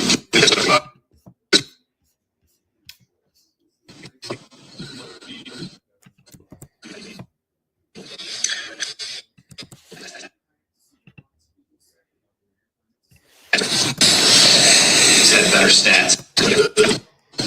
What do you think?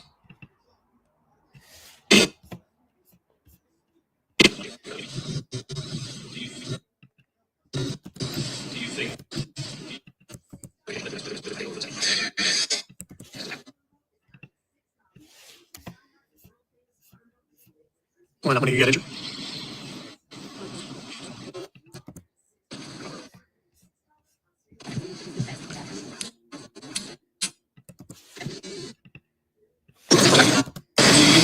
Actually look good, just not working. Yeah,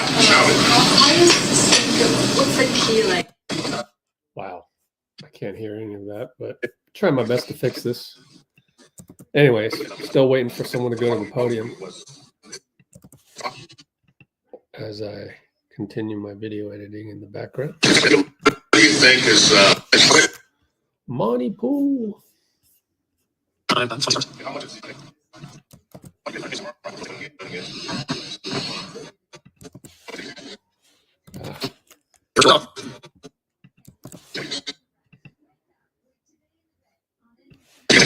going into?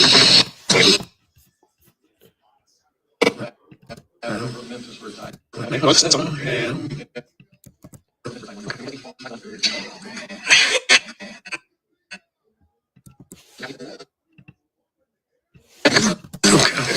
you play a team twice, it's one.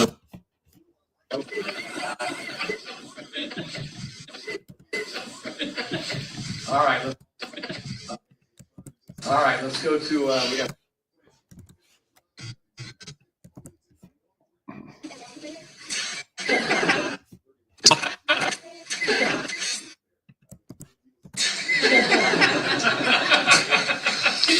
Well, they had a bunch of students, seventh graders, All right, let's go to,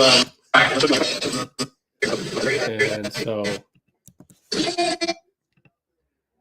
got a little crazy in that interview. Still waiting for someone on the podium though.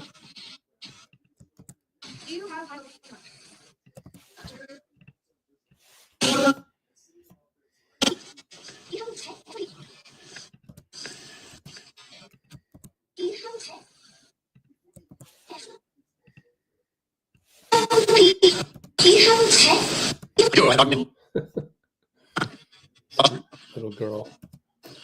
She's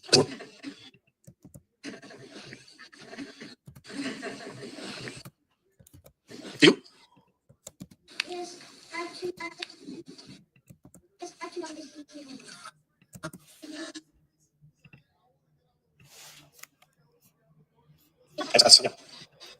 Oh, Jonathan. Get Jonathan on. All righty.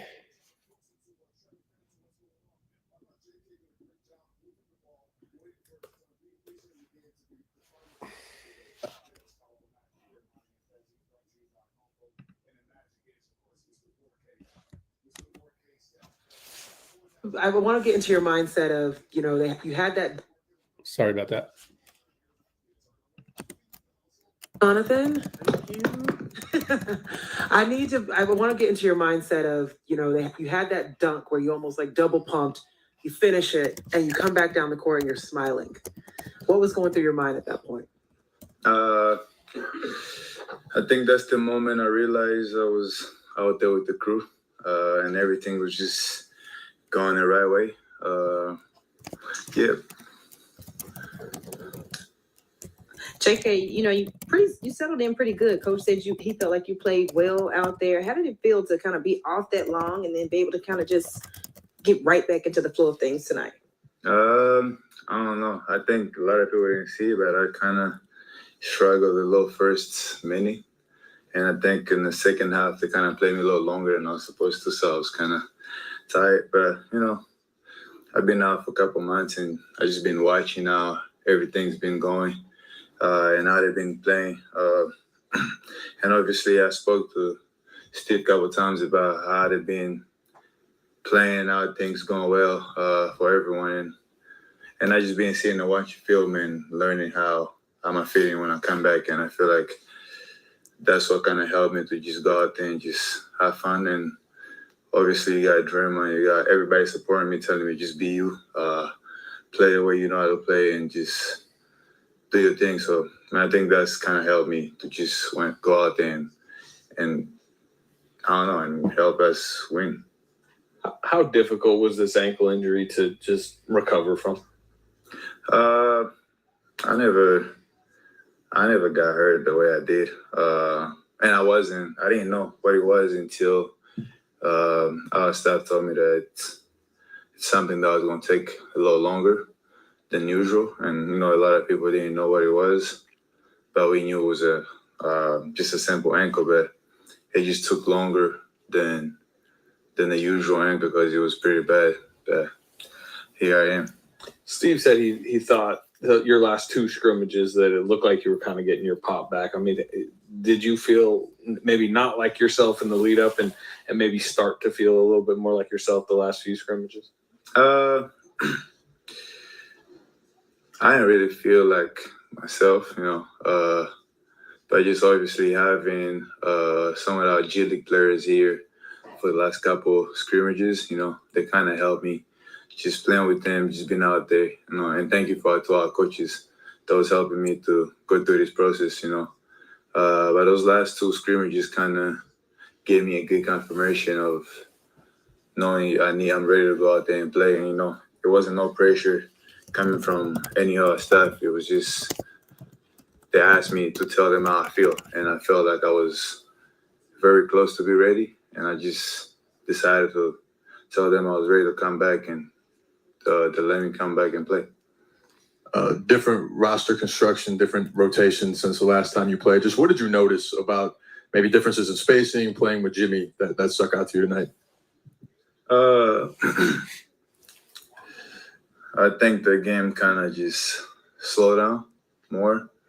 And the more it slowed down, the more it's a lot of open space to just go out there and just get things easier. And I feel like just having Jimmy and the way everybody playing, it makes everybody's life easier. How important, Jonathan, over here, how important is it to have this stretch? I think you have 16 games left to kind of reacclimate before the playoffs to get comfortable. I mean, I was out for most of the games we played. But just the way they're playing, the way we're playing now, the way things are going, a lot of people find who they are, their identity. And I feel like it's just very important for us to finish the season and going to the playoff, knowing what everybody could bring on the floor. And it's very important because, so far we're playing real well at the highest level, as everybody could see. It's just a matter of fact of keep going and maintaining the same speed. Jonathan, Steve said that he watched film with you of watching Jimmy. What did you learn from watching Jimmy in those film sessions, and how do you see yourself fitting in with him? As you see, Jimmy is very smart. He could get a wide open layup, but if you see you just wide open, just very small space, he's gonna throw it to you. So it's just about knowing how to move around him, because he's gonna get you the ball, he's gonna get you to where you want to be, and just being outside watching how he playing. Obviously his connection with Steph and Draymond and Moses and DP and the rest of the guys. It's just something I'm still trying to, learn, and obviously it's gonna get better. It's just our first game, but just being around him and watching how he move, is very smart. What's it like? Obviously, they made the trade and things really took off for this team. But what's it like to watch that happen? They're going 12-2. Are you all concerned? Like, I don't want to mess that up if I'm coming back in. And how much more do you think is possible with you back in? It was just, I feel like it was just a lot. Just me being out there, it was a lot. Just thinking of when I come back, I don't want to mess things up. I don't want to be the one, I don't want to do this, that, and that. It's just that being nervous until you go out there and then you see how everything is very easy. But obviously, I got back out there for the first time, and it looks way different than when you watch outside than what you think when you come back. You're not going to be able to do this and that because things going this way. But it kind of helped me to just go out there and just be in a good position, and I'll get whatever I want.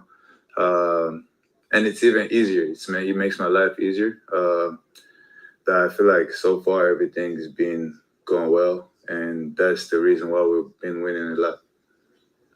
You mentioned it. This is really kind of the longest in your life you've been injured, kind of away from the game.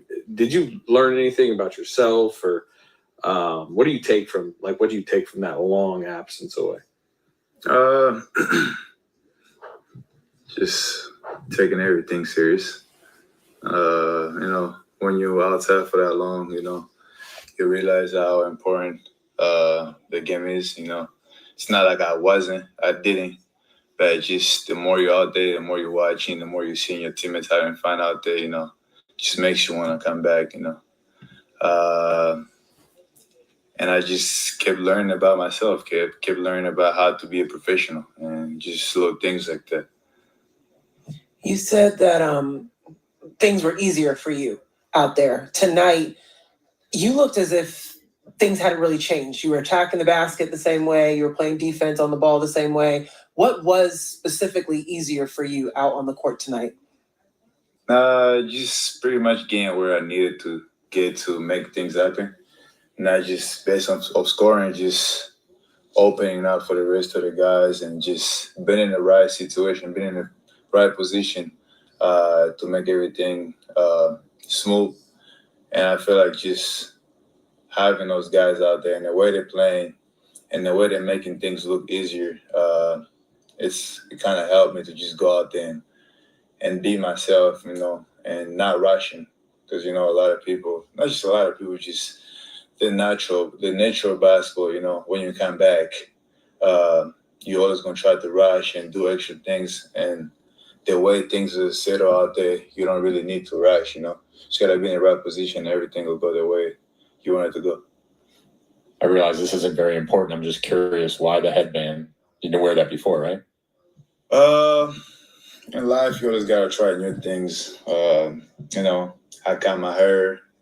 Now I'm trying to headband. It's just something, And I felt good wearing the headband, so I think I'm gonna keep rocking for a little bit until some don't go my way and just throw it out there in the crowd or something.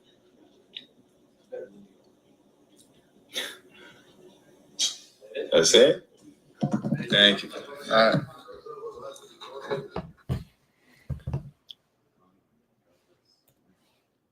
Okay, so that's Jonathan.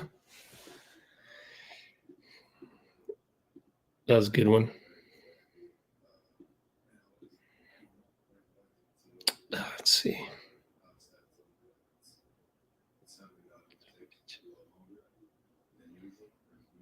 Gotcha. Okay.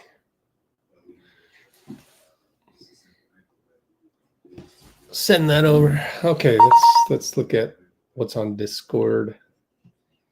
Right here.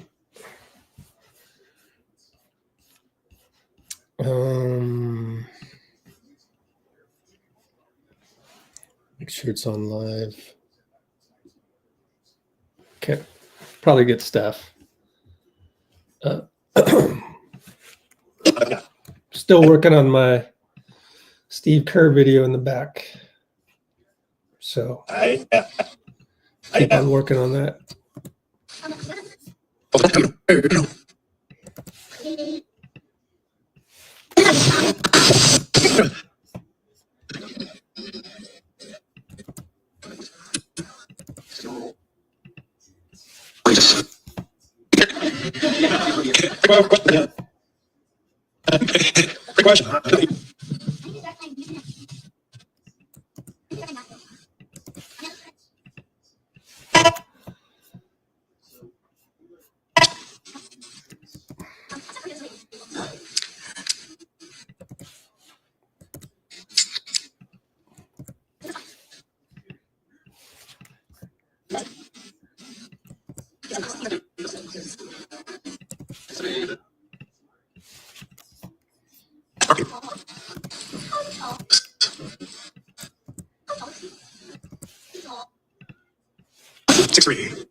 Yes.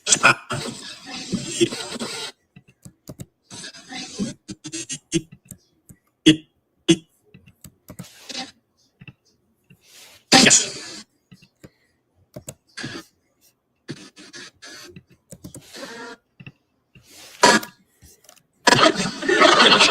Oh, 59. Yeah.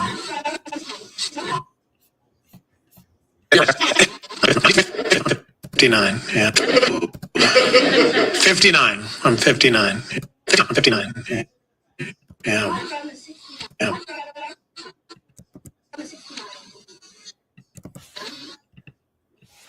Yeah. All right. All right.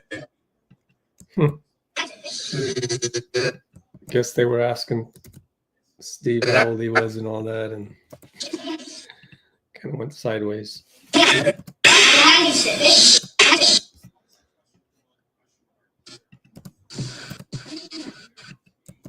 Almost done.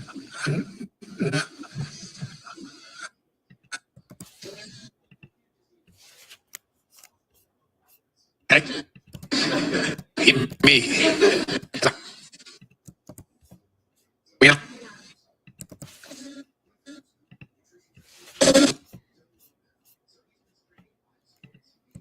Tomorrow night, actually.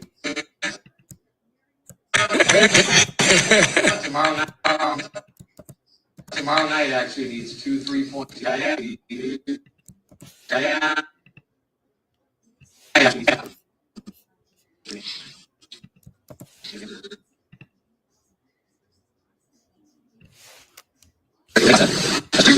Two 3-point.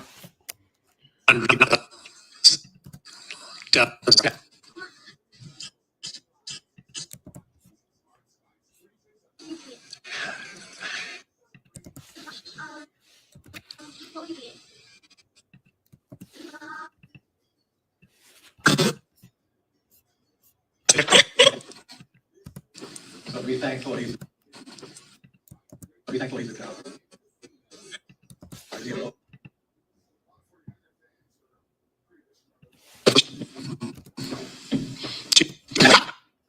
The yellow shirt.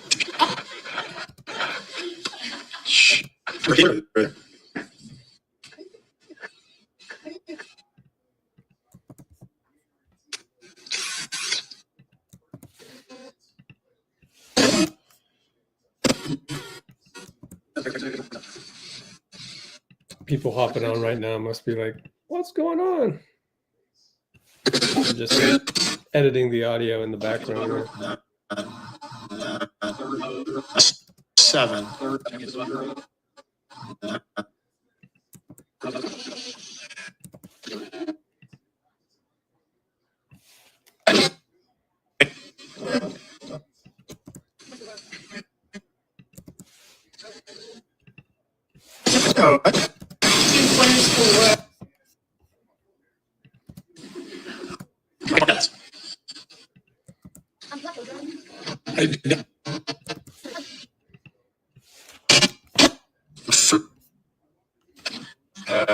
Another way.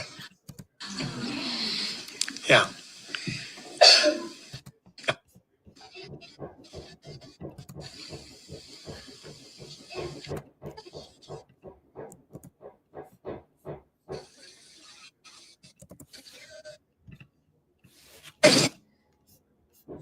Still nobody at the podium. Yes.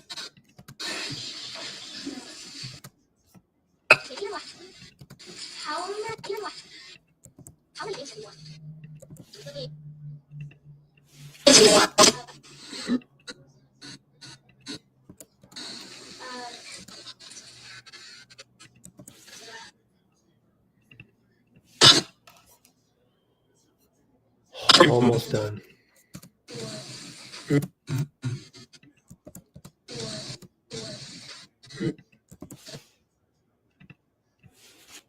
Jimmy Butler. When everybody plays like that, the game is so fun.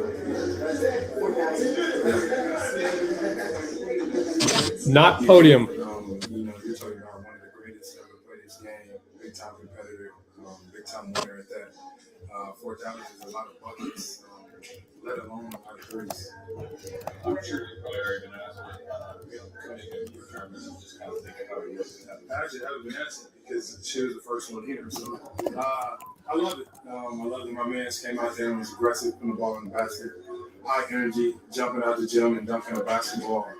I want him to be him to the best of his abilities, continually be great, and help this squad achieve something special. What do you think about the idea of lineups where Draymond's at the 5 here and he's out there, maybe like switching things? I think that's the easiest form of basketball when we got 3 or 2.5 elite defenders on the 0.5 that can switch, that are communicating to everybody on the floor. And then on the offensive side, you just got guys that are just flying around, high IQ guys, never getting the ball where it needs to go and helping the ball get to the basket. I think with us 3 out there, good things should happen. All right, timeout for the yards presented by Great Resort and Casino. Oh, too bad we didn't get the follow-up from Slater asking Jimmy, why are you the 0.5 on the what was that with Gary? I hope you mentioned Gary as the elite defender. And I'm finishing up my audio edit here.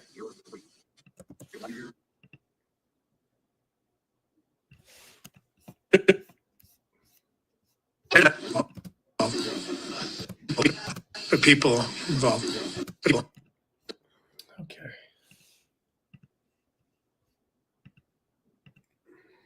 I would expect Steph at the podium sooner or later.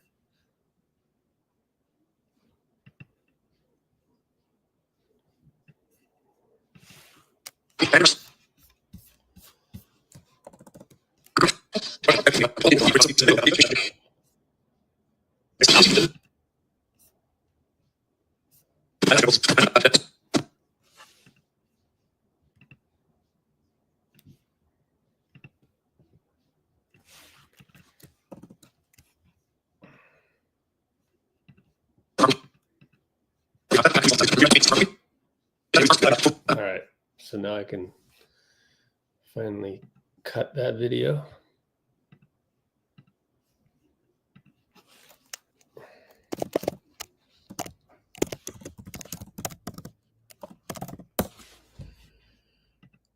Check how we're doing here.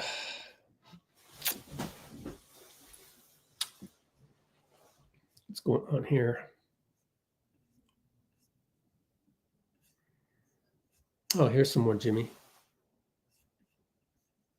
From Anthony Slater. Been asked with, Kaminga return, which is just kind of think of how he looked and how it. I actually haven't been asked that because she was the first one here. So, I love it. I love that my man came out there and was aggressive, putting the ball in the basket. High energy, jumping out the gym and dunking the basketball. I want him to be him to the best of his abilities, continually be great, and help this squad achieve something special. What do you think about the idea of lineups where Draymond's at the 5, you're out there, and he's out there, and maybe like switching type lineup? I think that's the easiest form of basketball when you got 3 2.5 elite defenders on the 0.5 that can switch, that are communicating to everybody. I mean, JP. And then on the offensive side, you just got guys that are just flying around, high IQ guys that are getting the ball where it needs to go and helping the ball get to the basket. I think with us 3 out there, good things should happen. Why are you 0.5? Oh, JK. I don't know. I just feel like Dray got some defensive player of the years. He's a freak athlete and 22 years old. And then I'm just there. I think you got one. Draymond being the lead.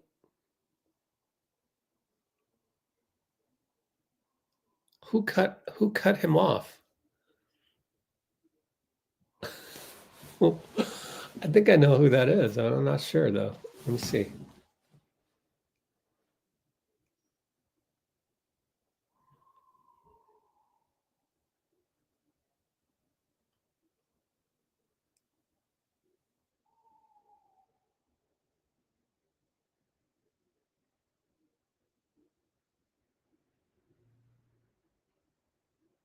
I don't know.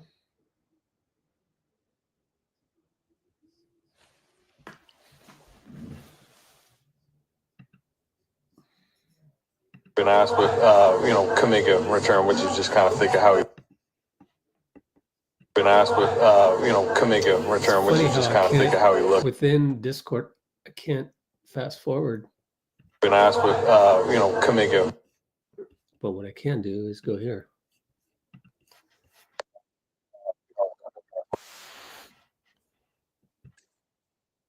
No, I can't.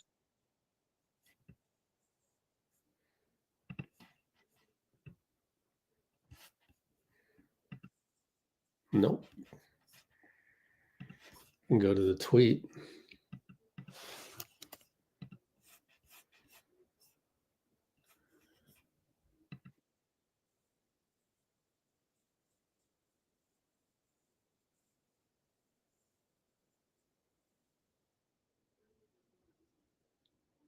I think that's Kareth.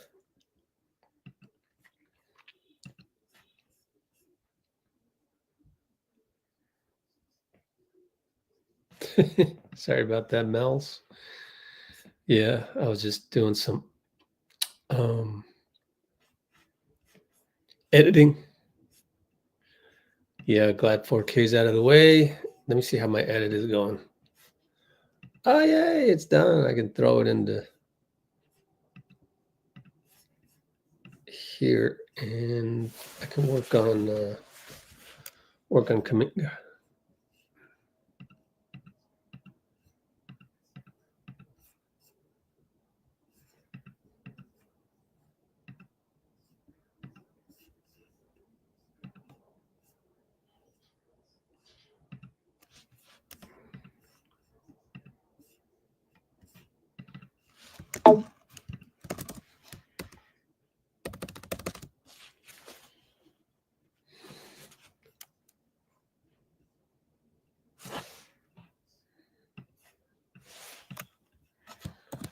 Jonathan.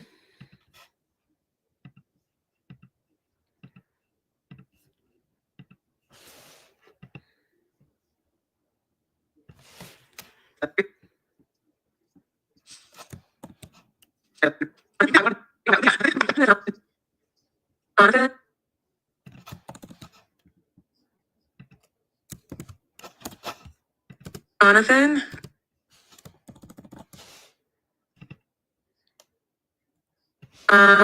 Jonathan?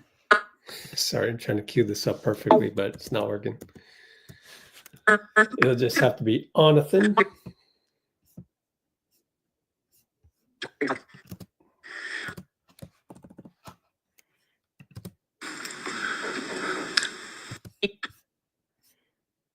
All right, just making sure that I got all the questions loud and clear.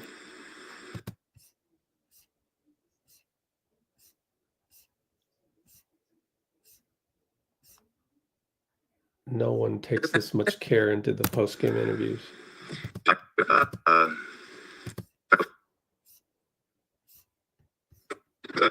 Something. What did Ray say? Sometimes I like to catch Ray.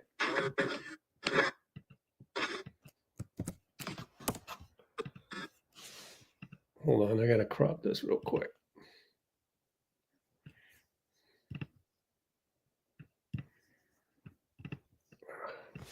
Okay.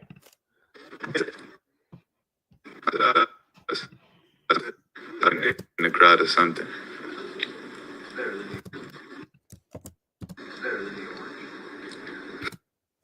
Oh, it's better than the orange headband, huh?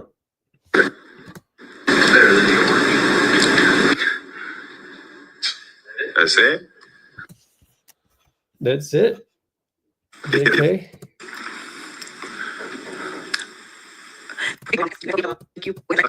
I don't know. I think a lot of.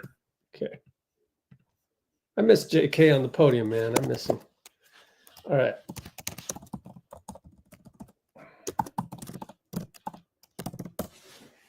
Still nobody on the podium. I would think it's Steph. It's going to be pretty late as well on that. JK.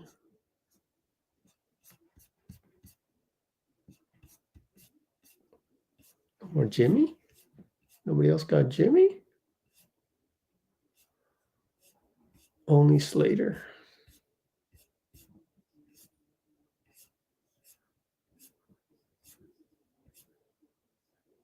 Here's Steph in the tunnel. Hit it on the number, man. It was a really cool milestone. See how far we can push this thing, but definitely a special accomplishment.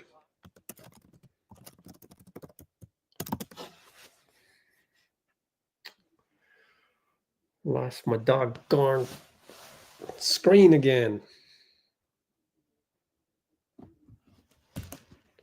Yeah, JK does sound mature in his interviews.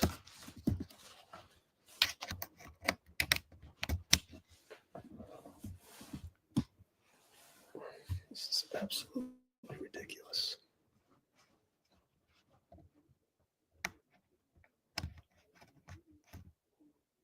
No signal, stop it.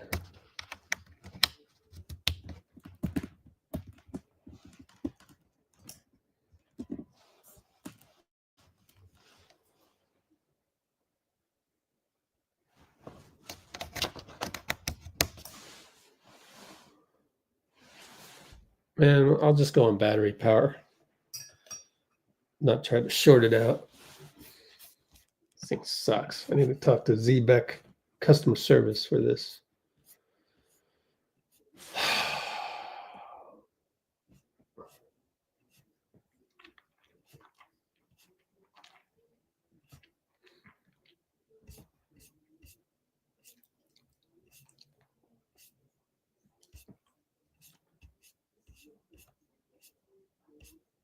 Okay.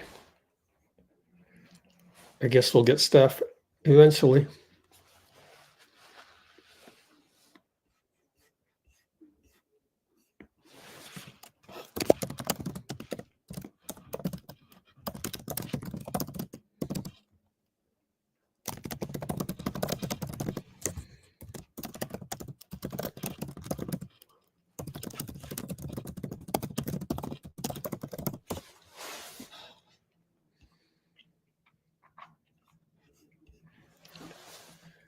Yep. Well, I gotta say, what's everyone's preference? I learned long ago not to wish for anything. You learn the hard way, and you can learn a lot from just playing in the game and playing in tournaments. I think that ought to be a prerequisite for. Oh, Draymond. That's odd. Okay, so maybe we'll get the whole gamut tonight. Draymond at the podium. Let's go ahead and go through it and stay as close to real time as we can.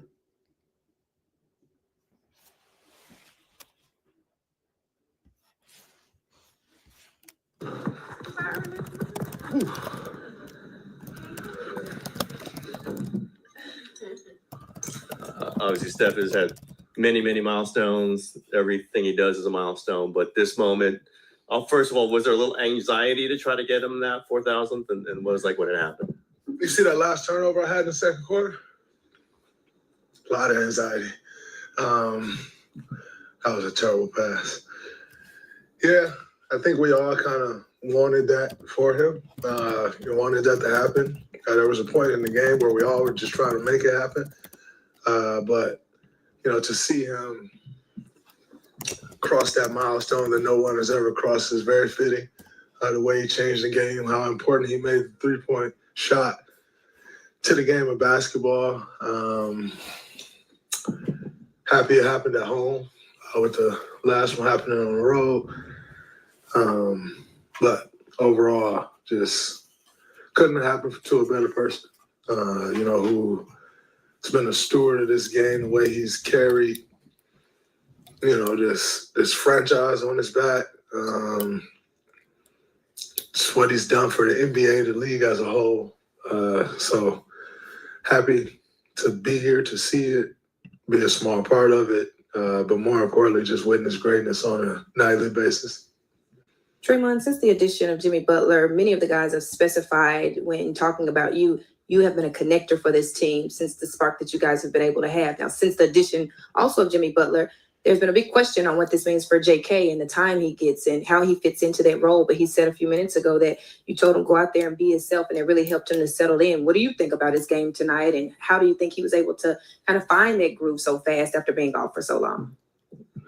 Well, JK is a special player. And, you know, it was great to see. I think he was able to find a groove because he just played within the offense. He didn't force anything. He got transition opportunities. He took those.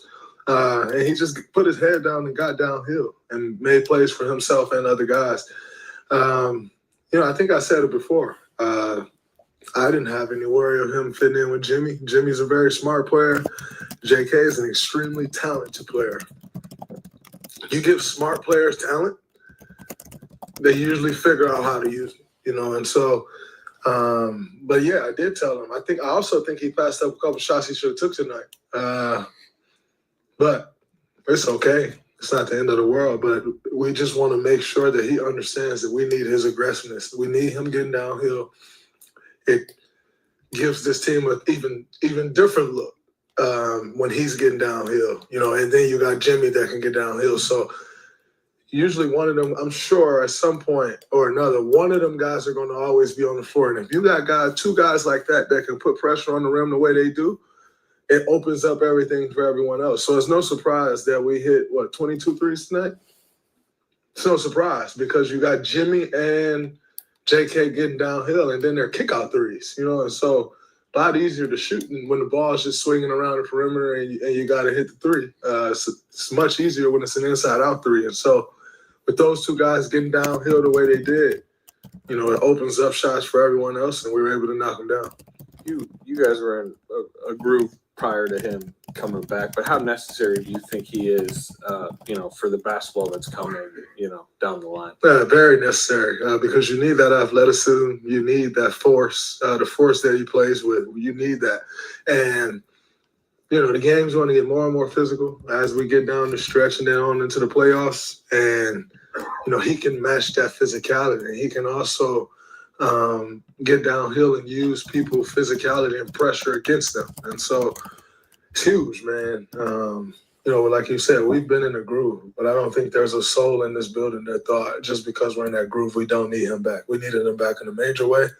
It's good to see him come back and, have a good game and, kind of put all the questions to bed, if you will.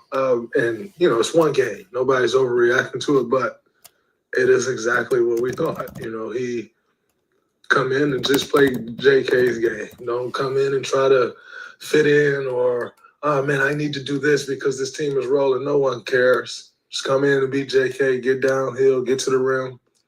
And, defensive end, bring that intensity. He did that, so we need him to come in to be the stud that he is, regardless of who's here. We still need JK to be JK. You've assisted on by far the most of Steph's 4,000 threes. Do you have any particular favorites that come to mind? Oh, man. I don't have any shots in particular that's a favorite. I think one of my favorite threes to get from him is when we run when he sets the screen for me and everybody just drop all the way back and then he comes right off and there's a hand back and the whole defense is down the floor. I think that's one of my favorites because it just completely uses against them what they're trying to use against us.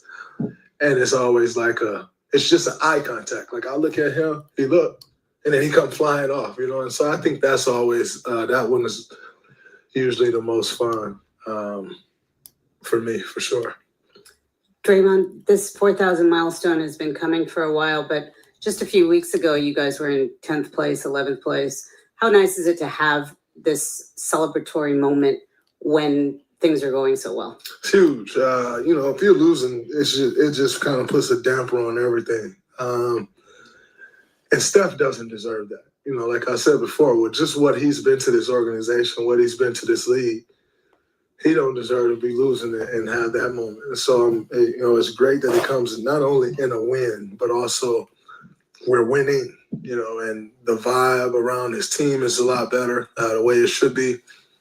So I think it comes at a really good time for us, for sure.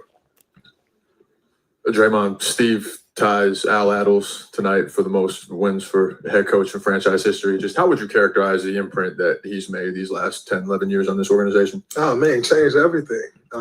He's been as important as anybody, what this organization has become. I always talk about the things that he's taught me about winning. Like, not just me, but I try to pick up on little, small things. And there's one thing that he's taught me about winning that, especially when it comes to playoff time, that I won't share until I'm done playing because I refuse to get his secret away. But it's a pretty incredible one. And I think that more than anything, just like, you can't teach someone anything better than that. Like how to be a better winner. And just, his temperament, what he brought, the offense that he brought to this organization, the atmosphere that he brought to this organization, like the family atmosphere, that was Steve, bringing that. And, you walk in after a game, it's 10 kids running around the court. Like, you come into a given practice, my kids are running around, someone else's kids are running. Like, that's Steve. But in this life that we live, we're gone a lot, whether you're in this gym for 10 hours, 9 or 10 hours, whether you're on the road for 14 days. And when you have a coach like that that understands those things, it just makes work that much better. You know, you can bring your kid to work knowing that you miss things, you know, like that helps. Bringing your family on a plane, like you talk to some teams around, they ain't doing that. Like, that's insane. And he brought that culture to this team. All of that is a part of what you see, the success you've seen. It's not just guys going out there and making shots or making an assist or getting a rebound. All of those things makes a difference in a team, in an organization. And Steve came in and did that. We haven't had many this year, but we used to always have those team dinners where you could bring 20 people. Steve brought that here. Now, obviously, his Joe's pocketbook, but Steve brought that here, you know, and it's like all of those, when you talk to people that's been a part of this journey with us, and when I say people being a part of this journey, I mean friends, family. When you talk about those, the highest moments, the one thing everyone always mentions is, man, when we was at that dinner in that city, that's Steve, right? And those are memories that all of our friends have, all of our families have, we all have. And so we've been on this journey with Steve now for what, 11 years? The memories that, the things that he brought here has allowed us to make. It's made it that much better. I'm not sure if he didn't make it that way, because we have really been on this journey for so long, because it gets grueling at times, you know? And just having those little things that impact your mood, that impact winning, that no one else sees, I think those things are more special than anything. So happy to see him, become number one in this organization. It's very fitting, well-deserved. And, we need to help him keep chasing the overall NBA records. That'll be good. Yes, sir. Okay, at least it says press conference will resume shortly. I don't know if that means we'll get Steph or not, but hopefully.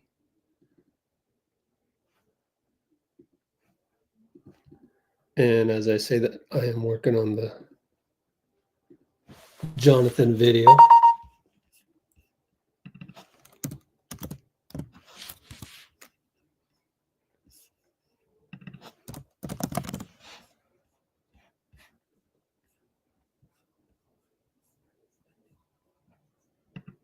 Unusual, and a lot of people.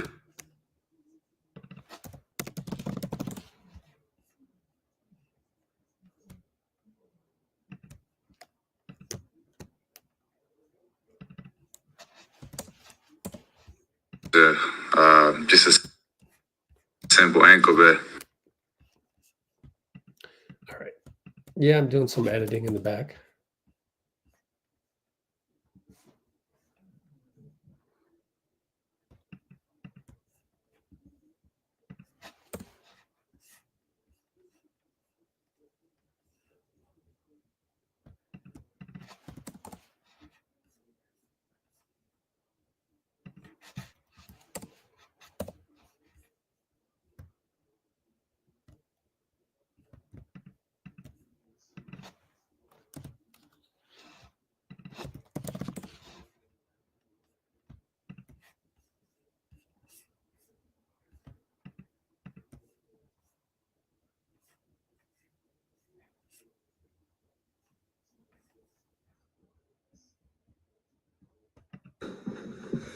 All right, we're gonna get Steph. All right, here you go. Wardell.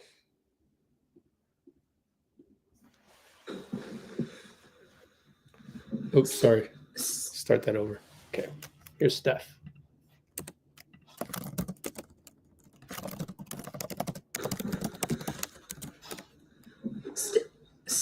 Steph, you hit your 4,003 tonight, and then after you went straight and took the game ball to Aisha Curry. Draymond just spoke about the family culture that Steve Kerr brought to this team, to be able to share that moment and so many other moments with your family. But this is a huge milestone as well. How special was that for you?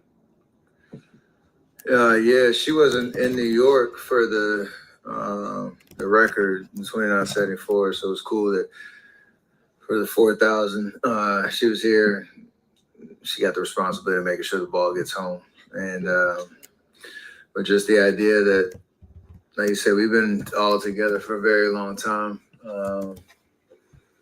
Coach allows the family to be a part of what we do as much as possible. We got kids running around the practice courts.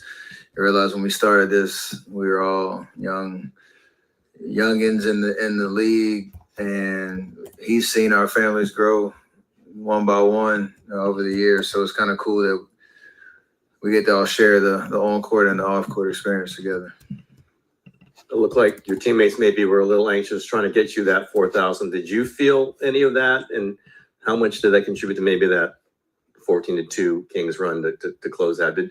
Was there some amount, maybe not nerves from your part, but just anxiousness, and maybe that caused a little stress? It was a weird night because we all knew I was 2 away, made the first one in the first quarter off a not a broken play, off a transition. JK made a great pass. Sacramento was playing that gimmicky defense all game where they were literally face guarding me, top blocking, and nothing was clean about it, but everybody else was getting great looks, and that's just good basketball. And then we look up and we have a 20-point lead, so I think we got a little loose and tried to force, stuff that wasn't there in the last 4 minutes of the second quarter. Turnovers, they made their run. But once we came out in the second half, we knew I'd get one shot at it at some point, but the way that they were guarding us, you can't force it, else you're giving up space, you're giving up good shots. And once we kind of settled in, the 2 threes took care of themselves, and we had to win. So it worked out. You mentioned Kaminga. I mean, he mentioned he was a little nervous. You guys are playing so well, he doesn't want to mess it up. What did you think of his play, and what with him, with Jimmy here, with the way you're going, how much does he add to this? What is possible with him? Obviously, it looked like he played pretty well tonight too. He played great. He understood, how to do what he does best, attack space when it's there. I know he's been watching, especially since Jimmy's been here. We try to keep things very simple. When I'm on the court, we're running our pep plays, but we still have options for Jimmy to get into playmaking spots. When I'm off the floor, you can run the offense through Jimmy. He's going to lift and elevate everybody around him because he demands such attention. So I don't know what it'll look like on a night-to-night basis. The fact that we added another, finisher, a guy that can get downhill. You saw how composed he was, taking those seams and those advantages. So another athlete, another finisher, another guy that a defense has to worry about, and that's always a good thing.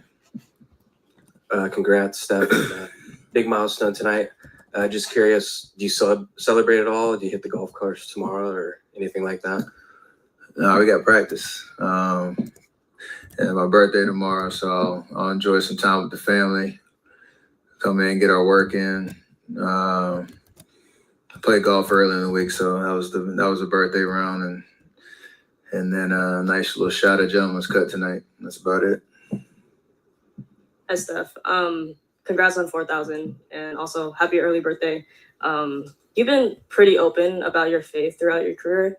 I was curious, what role does the verse Philippians 4:13 still play in your career thus far with everything you've accomplished at your age? And how does that verse, being the backbone of everything you do, kind of help you push your limits on and off the court?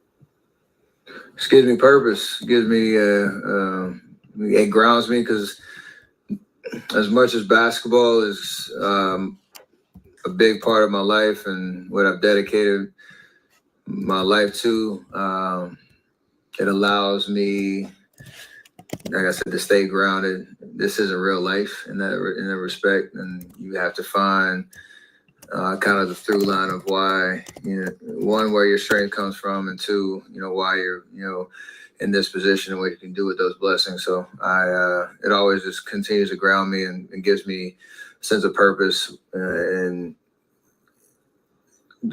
gratefulness for everything that happens in my life. You were only able to get to it a couple times tonight, but the lineups with Kuminga, you, Jimmy, and Draymond, and whoever in that fifth spot. How important is it for those lineups in particular to work and for those to be able to close quarters, close games with that kind of lineup? I think defensively, it gives us the most versatility to, allow Draymond to be the anchor, Jimmy do what he does, and us to be able to like switch all over the floor. Except those spots like tonight where Sacramento has 5 guys who can shoot and are good on the ball and create that space, and we can have an answer for that. And then it allows us, to have speed and athleticism on the other end. So, whoever it allows us to have a lineup that gives us, that versatility, which is huge because you never know on a nightly basis when you need to kind of go to, that 4 or 5. Moses was out there, I think, as the 5th guy in that lineup, and so we're going to see it a lot down the stretch, and hopefully it can be something we can feature in the playoffs. Steph, you've seen 4,000 coming at you for a while now, and a few weeks ago, the team was in 10th place and things were a little bleak. You expressed some frustration. How does it feel to have this milestone happen while this hot streak is happening too? It's very symbolic, I think, how tonight went, where I only get 9 shot attempts, and it seemed like a very kind of mundane night because of the way that they were guarding us, but you look up and we win by 26. And as ugly as it was for that 4 minutes in the second quarter, we were able to get off to a good enough start and withstand that run where, I don't know what the run was in the second, but we still had a double-digit lead and knew we could correct those mistakes. And there's just a confidence that comes with that. And so it is, the vibes are good right now, but like I said, or like I've tried to, or continue to say, we are not getting ahead of ourselves. Like every night is a chance for us to get a little bit better, find a little bit more confidence, build that chemistry that we're going to need down the stretch, and win as many games as possible, because we're still not in the clear in terms of the whole playing thing and being our best selves come April. Steph, congrats. Raymond said it was hard to track down under speed rinse, but what did that mean to you? And also, do you remember that first 3? And is there any weight off your shoulders now that it feels a little like it did maybe when you were a rookie? I actually had I'll call it an emotional moment on the bench when I saw him. They tell me that they found him, got a video message from him. That was my vet when I was here, my rookie year. I would love to have quizzed our team and the bench to see if anybody knew who that was, because that was such a long time ago. And between myself, Raymond, Eric Housen, John Murray, who was our strength coach at the time, who was still a part of the organization, obviously the NAIA, know how much, we call him Goose, how much he meant to the organization at that time. And it was cool to see him, because I know that first 3 I hit, which was my second game of my career, and he threw the pass. Kalina, who's in the booth upstairs, was setting the little screen for me. So really cool to kind of think back how far, I've come from the first one to 4,000, which is crazy. Steve Kerr joked that 8,000's, not too far off the. I don't think he wants to coach that long, so don't put that pressure on me. 'Cause I like a challenge. Tonight, Steve ties the franchise record for wins with Al Attles. Just what has it been like to be a part of this journey with him these last 10, 11 years? He's brought the best out of us, and we joke all the time, both of us could have been in New York. And, fate would have it that we were, here. He taking that job in 14, understanding we were a really good team, and he could, try to elevate us to a championship level, team. And we got it done that first year. And obviously the history that we've created. So I love his humility, his work ethic, his level of care. It's not an easy job. Coaching is a very thankless job, but I do appreciate the fact, and what is this, his 12th year, that he has records and milestones that he can look back and be, proud of.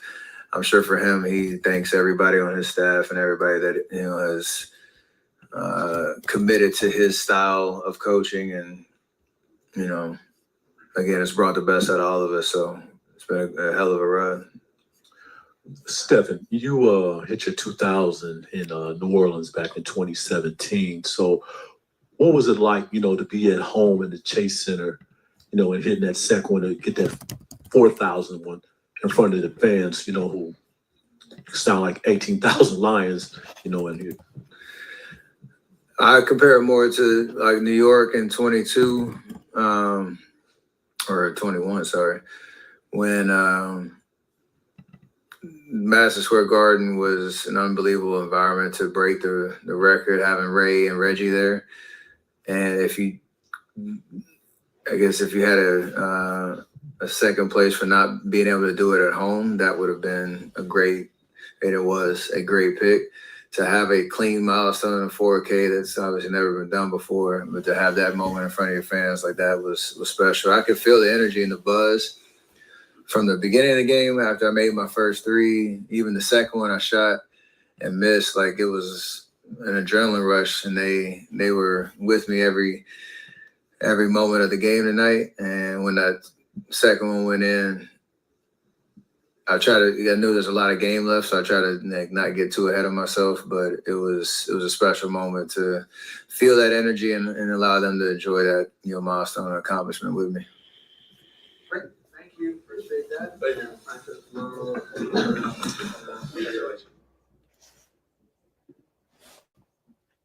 All right, good.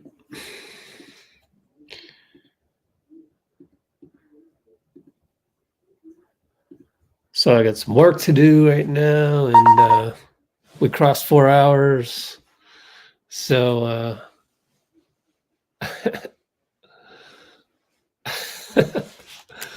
Chuck flip-flopping on TNT per usual. But yeah, let's run the Cholo file. Let's say next live is going to be Saturday, March 15th at 5:30 p.m.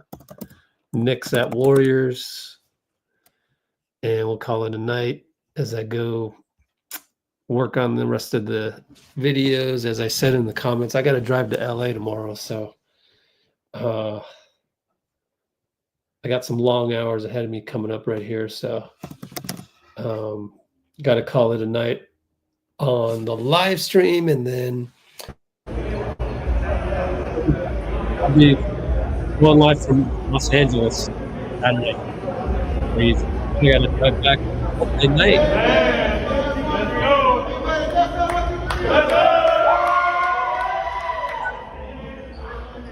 Today he came back. He came here today talking about how he got a new blicky. Denver on for the uninformed, what's a blicky? You don't know about no blicky, man. You had a blicky? You told me you had a blicky growing up. Yeah. You was a shooter. A strap. Yeah, that's a blicky.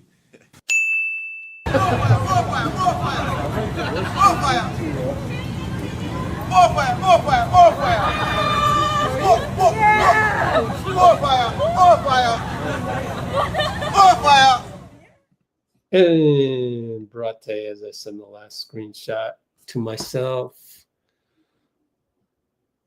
We'll see you all shortly. 42 hours from now or so, right? Thanks, everybody. See you then. And I will drive as safe as I can. Take care.